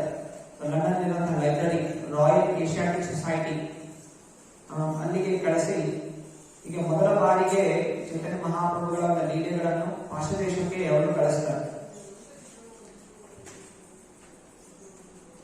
ಅನಂತರ ಅಮೃತ ಬಜಾರ್ ಪತ್ರಿಕಾ ಈ ಒಂದು ಪತ್ರಿಕೆಯನ್ನು ಅವರು ಪಬ್ಲಿಷ್ ಮಾಡ್ತಾರೆ. ಹಳ್ಳಿಗಳಿಗೆ ಈ ಪತ್ರಿಕೆಗಳ ವಿತರಣೆ ಮಾಡ್ತಾರೆ. ಹಾಗೂ ಅನೇಕ ಜನ ಗುಣಗಾನ ಮಾಡ್ತಾರೆ. ಶ್ರೀ ಭಕ್ತಿನಾಥ ಠಾಕೂರ್ಗೆ ಶಿಶಿರ ಕುಮಾರ ಘೋಷ ಅನ್ನುವಂಥ ಅವರು ಮಹಾಪತ್ರಕರ್ತರು ಹೇಳ್ತಾರೆ, ನಾನು ವೃಂದಾವನಲ್ಲಿರುವಂತಹ 6 ಗೋಸ್ವಾಮಿಗಳನ್ನ ನಾನು ಕಂಡಿಲ್ಲ. 800 ವರ್ಷಗಳ ಹಿಂದೆ ಅವರಿದ್ರು ಅಂತ ನಾವು ಓದ್ತಾ ಇದ್ದೀವಿ. ಮಹಾತ್ಯಾಗಿಗಳು ಅಂತ ಓದ್ತಾ ಇದೀವಿ, ಮಹಾನ್ ಭಕ್ತರು ಅಂತ ನಾವು ಓದ್ತಾ ಇದ್ವಿ. ಅವರನ್ನು ನೋಡಕ್ಕಾಗಿಲ್ಲ. ಅದೇ ನಿಮ್ಮನ್ನು ನೋಡಿದಾಗ ನನಗೆ ಅನಿಸ್ತಾ ಇದೆ ನೀವು 7ನೇ ಗೋಸ್ವಾಮಿ ಅಂತ ಅವರು ಗುಣಗಾನ ಮಾಡ್ತಾರೆ. ಅದರಿಂದಲೇ ನಾವು ಶ್ರೀಲ ಭಕ್ತಿನಾಥ ಠಾಕೂರನ್ನು 7th ಗೋಸ್ವಾಮಿ ಅಂತ ಗುಣಗಾನ ಮಾಡ್ತೀವಿ. ಹೀಗೆ 6 ಗೋಸ್ವಾಮಿಗಳಿದ್ರು. ಹಾಗೆ ಇವರು ಕೂಡ ಗೃಹಸ್ಥರಾಗಿದ್ರು ಕೂಡ ಅಂತಹ ಒಂದು ವೈರಾಗ್ಯವನ್ನು ಬೆಳೆಸಿಕೊಂಡು ಆ ಭಕ್ತಿಯ ಪ್ರಚಾರವನ್ನು ಇವರು ಮಾಡಿದ್ರು. ಅನಂತರ ಭಕ್ತಿನಾಥ ಠಾಕೂರು ಪುರಿಗೆ ಹೋಗ್ತಾರೆ. ಪುರಿಯಲ್ಲಿ ಶ್ರೀಲ ಭಕ್ತಿನಾಥ ಠಾಕೂರ ಅವರ ಮಗ ಅಲ್ಲಿ ಗೌಡಿಯ ಮಠವನ್ನು ಸ್ಥಾಪನೆ ಮಾಡಿದ್ರು. ನೈಷ್ಠಿಕ ಬ್ರಹ್ಮಚಾರಿ ಆಗಿದ್ರು. ಅಲ್ಲಿ ಭಕ್ತಿನಾಥ ಠಾಕೂರು ಕೆಲವು ಸಮಯ ಅಲ್ಲಿ ಉಳ್ಕೊಂಡು ಪ್ರಚಾರ ಮಾಡಲಿಕ್ಕೆ ತನ್ನ ಮಗನಿಗೆ ಸಹಾಯ ಮಾಡ್ತಾರೆ. ಅನಂತರ 1908ರಲ್ಲಿ 1908 ಅಲ್ಲಿ ಅವರು ಸನ್ಯಾಸವನ್ನು ಸ್ವೀಕಾರ ಮಾಡ್ತಾರೆ. ಪರಮಹಂಸ ಬಾಬಾಜಿಯಾಗಿ ಅವರು ಸನ್ಯಾಸವನ್ನು ಸ್ವೀಕಾರ ಮಾಡ್ತಾರೆ. ಆಗ ಅವರು ಭೇಟಿಯಾಗಲು ಸನ್ಯಾಸ ಸ್ವೀಕಾರ ಮಾಡಲಿಕ್ಕಿಂತ ಮುಂಚೆ ವಿಲಿಯಂ ಡ್ಯೂಕ್ ಬ್ರಿಟಿಷ್ ಅಧಿಕಾರಿಗಳು ಅವರನ್ನು ಭೇಟಿಯಾಗಿ ಬರ್ತಾರೆ. ಭೇಟಿಯಾಗಿ ಬಂದಾಗ ಅವರು ಭಕ್ತಿನಾಥ ಠಾಕೂರ್ಗೆ ಕಾಲು ಬಿದ್ದು ಕ್ಷಮಾಪಣೆ ಕೇಳ್ತಾರೆ. ಅವ್ರಿಗೆ ಆಶ್ಚರ್ಯ ಆಗುತ್ತೆ, ಯಾಕೆ ಕ್ಷಮಾಪಣೆ ಕೇಳ್ತಾ ಇದ್ದೀರಾ? ಆಗ ವಿಲಿಯಂ ಡ್ಯೂಕ್ ಹೇಳ್ತಾನೆ, ನೀವು ಕಲ್ಕಟ್ಟಾದಲ್ಲಿ ಇರಬೇಕಾದ್ರೆ ನೀವು ನಾನಾ ರೀತಿಯಲ್ಲಿ ಮ್ಯಾಜಿಸ್ಟ್ರೇಟ್ ಆಗಿ ಕೆಲಸಗಳನ್ನು ಮಾಡ್ತಾ ಇದ್ದೆ. ನಿಮ್ಮ ಕೆಲಸಗಳನ್ನು ಕಂಡು ನಾನೇನು ಅನ್ಕೊಂಡೆ, ನಮ್ಮ ಬ್ರಿಟಿಷ್ ರಾಜ್ಯಕ್ಕೆ ಇದು ಯಾವುದೊಂದು ರೀತಿ ಶಕ್ತಿಹೀನ ಆಗ್ಬೋದು. ಎಲ್ಲ ಹಿಂದೂಗಳು ಎಲ್ಲ ದೊಡ್ಡ ದೊಡ್ಡ ಅಧಿಕಾರ ಸ್ಥಾನ ತೆಗೆದುಕೊಂಡ್ಬಿಟ್ರೆ ಮತ್ತೆ ಬ್ರಿಟಿಷರಿಗೆ ಆಡಳಿತ ಮಾಡ್ಲಿಕ್ಕೆ ಅವಕಾಶ ಸಿಗೋದಿಲ್ಲ. ನಿನ್ನ ಕೆಲಸನ ತೆಗಿಬೇಕು ಅಂತ ನಾನಾ ರೀತಿ ನಾನು ಪ್ರಯತ್ನ ಮಾಡಿದೆ, ಆದರೆ ಅದು ಸಾಧ್ಯ ಆಗಲಿಲ್ಲ. ಆದರೆ ಈಗ ನನಗೆ ನಿಮ್ಮ ನಿಜವಾದ ವ್ಯಕ್ತಿತ್ವವೇನು, ನಿಮ್ಮ ಶಕ್ತಿ ನನಗೆ ತಿಳಿತಾ ಇದೆ, ದಯವಿಟ್ಟು ನನಗೆ ಕ್ಷಮಾಪಣೆ ಮಾಡಿ ಅಂತ ಹೇಳಿ ಆ ವಿಲಿಯಂ ಡ್ಯೂಕ್ ಅನ್ನೋರು ಬಂದು ಕ್ಷಮಾಪಣೆ ಕೇಳ್ತಾರೆ. ಅದೇ ಭಕ್ತಿನಾಥ ಠಾಕೂರ್ ಅವರ ಮೇಲೆ ಯಾವುದೇ ರೀತಿ ಕ್ರೋಧವನ್ನು ಮಾಡೋದಿಲ್ಲ. ಹೇಳ್ತಾರೆ, ನಾನು ಯಾರ್ಯಾರಿಗೂ ಕೆಟ್ಟದ್ದು ಬಯಸೋದಿಲ್ಲ, ನನ್ನ ಒಳ್ಳೆಯ ಮಿತ್ರನ ಹಾಗೆ ನಿಮಗೆಲ್ಲ ಒಳ್ಳೇದಾಗಲಿ ಅಂತ ಹೇಳಿ ಅವರು ಆಶೀರ್ವಾದ ಮಾಡ್ತಾರೆ. ಅನಂತರ ಅವರು 1908ರಲ್ಲಿ ಬಾಬಾಜಿಯಾಗಿ ಅವರು ಸನ್ಯಾಸವನ್ನು ಸ್ವೀಕಾರ ಮಾಡ್ತಾರೆ. ನಂತರ ಕಲ್ಕಟ್ಟ, ಪುರಿ ಹೀಗೆ ಎಲ್ಲಾ ಕಡೆ ಸಂಚಾರ ಮಾಡುತ್ತಾ ಅವರು ಭಕ್ತಿಯ ಪ್ರಚಾರ, ಕೃಷ್ಣ ಭಕ್ತಿ, ಚೈತನ್ಯ ಮಹಾಪ್ರಭುಗಳ ಪ್ರಚಾರವನ್ನು ಸತತವಾಗಿ ಮಾಡ್ತಾ ಇದ್ರು. ಯಾವಾಗಲೂ ನಾಮಸ್ಮರಣೆಯನ್ನು ಮಾಡ್ತಾ ಇದ್ರು.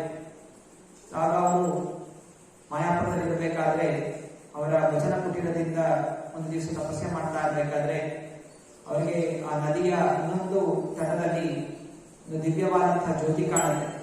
ಒಂದು ದಿವ್ಯವಾದಂತಹ ನಗರ ಕಂಡು ಬರುತ್ತೆ ಮಾಯಾಪುರದಲ್ಲಿ.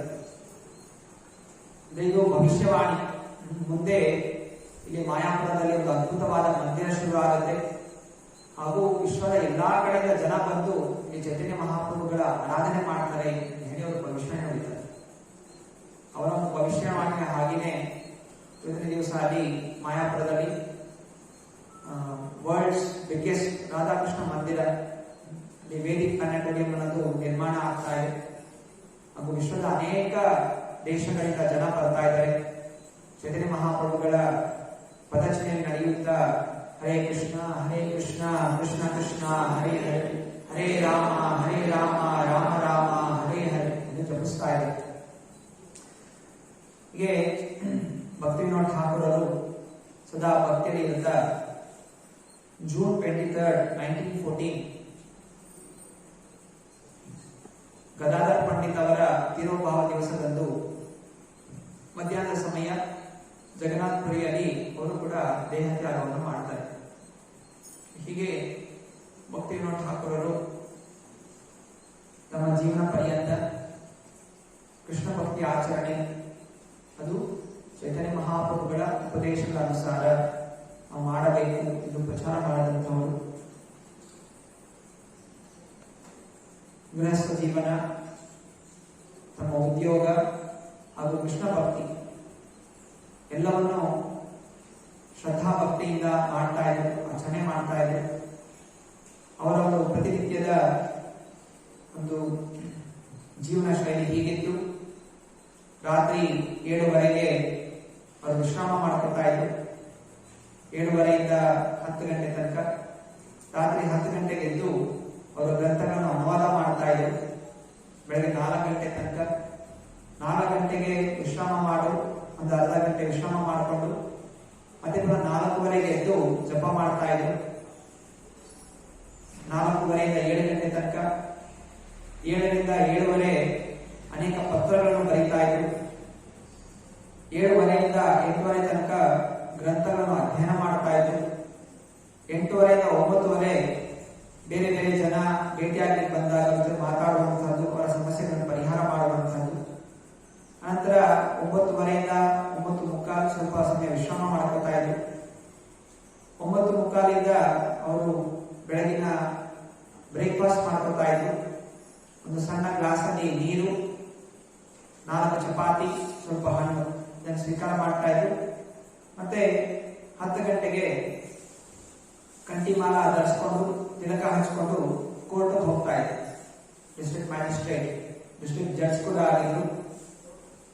ಜಡ್ಜ್ ಆಗಿದ್ರು ಕೂಡ ಕೊಳ್ಳಲ್ಲಿ ಕಂಠಿಮಾಲ ಇರ್ತಾ ಇತ್ತು, ತಲೆಯಲ್ಲಿ ತಿಲಕ ಇರ್ತಾ ಇತ್ತು. ಅವರು ಹೋಗಿ ಇಲ್ಲಿ ನ್ಯಾಯವನ್ನು ಕೊಡ್ತಾ ಇದ್ರು.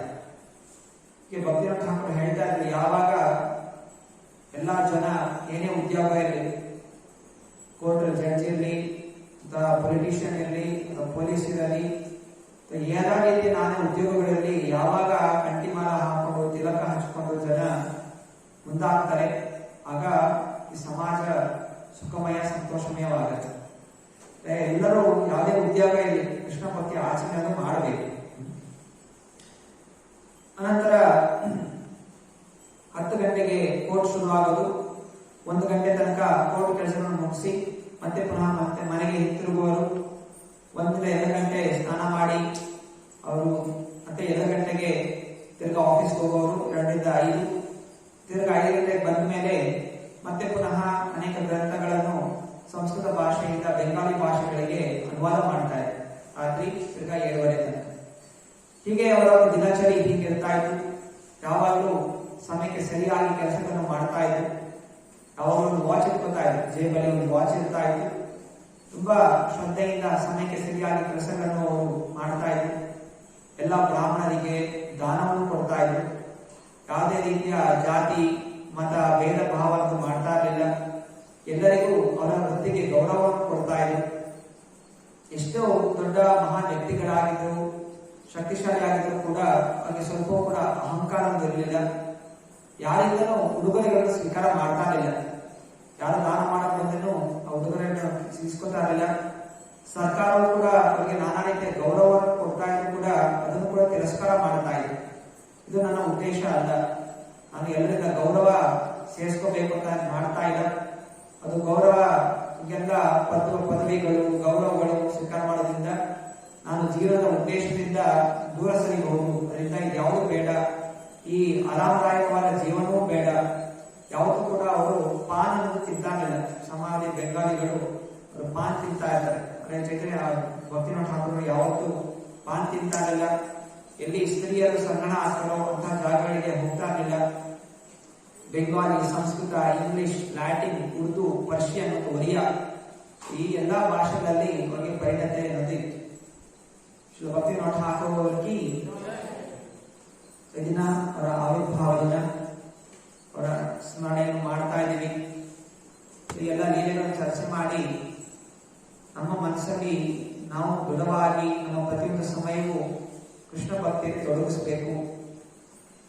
ಆಲಸ್ಯದಿಂದ ನಿದ್ರೆ ಮಾಡುವುದು, ಅನಾವಶ್ಯಕವಾಗಿ ಟಿವಿ ನೋಡಿಕೊಂಡು, ಮೊಬೈಲ್ ನೋಡಿಕೊಂಡು ಅಥವಾ ಯಾರ ಜೊತೆ ಹರಟೆ ಹೊಡ್ಕೊಂಡು ನಾವು ಸಮಯವನ್ನು ವ್ಯರ್ಥ ಮಾಡಬಾರದು. ಇಷ್ಟೊಂದು ಕಷ್ಟ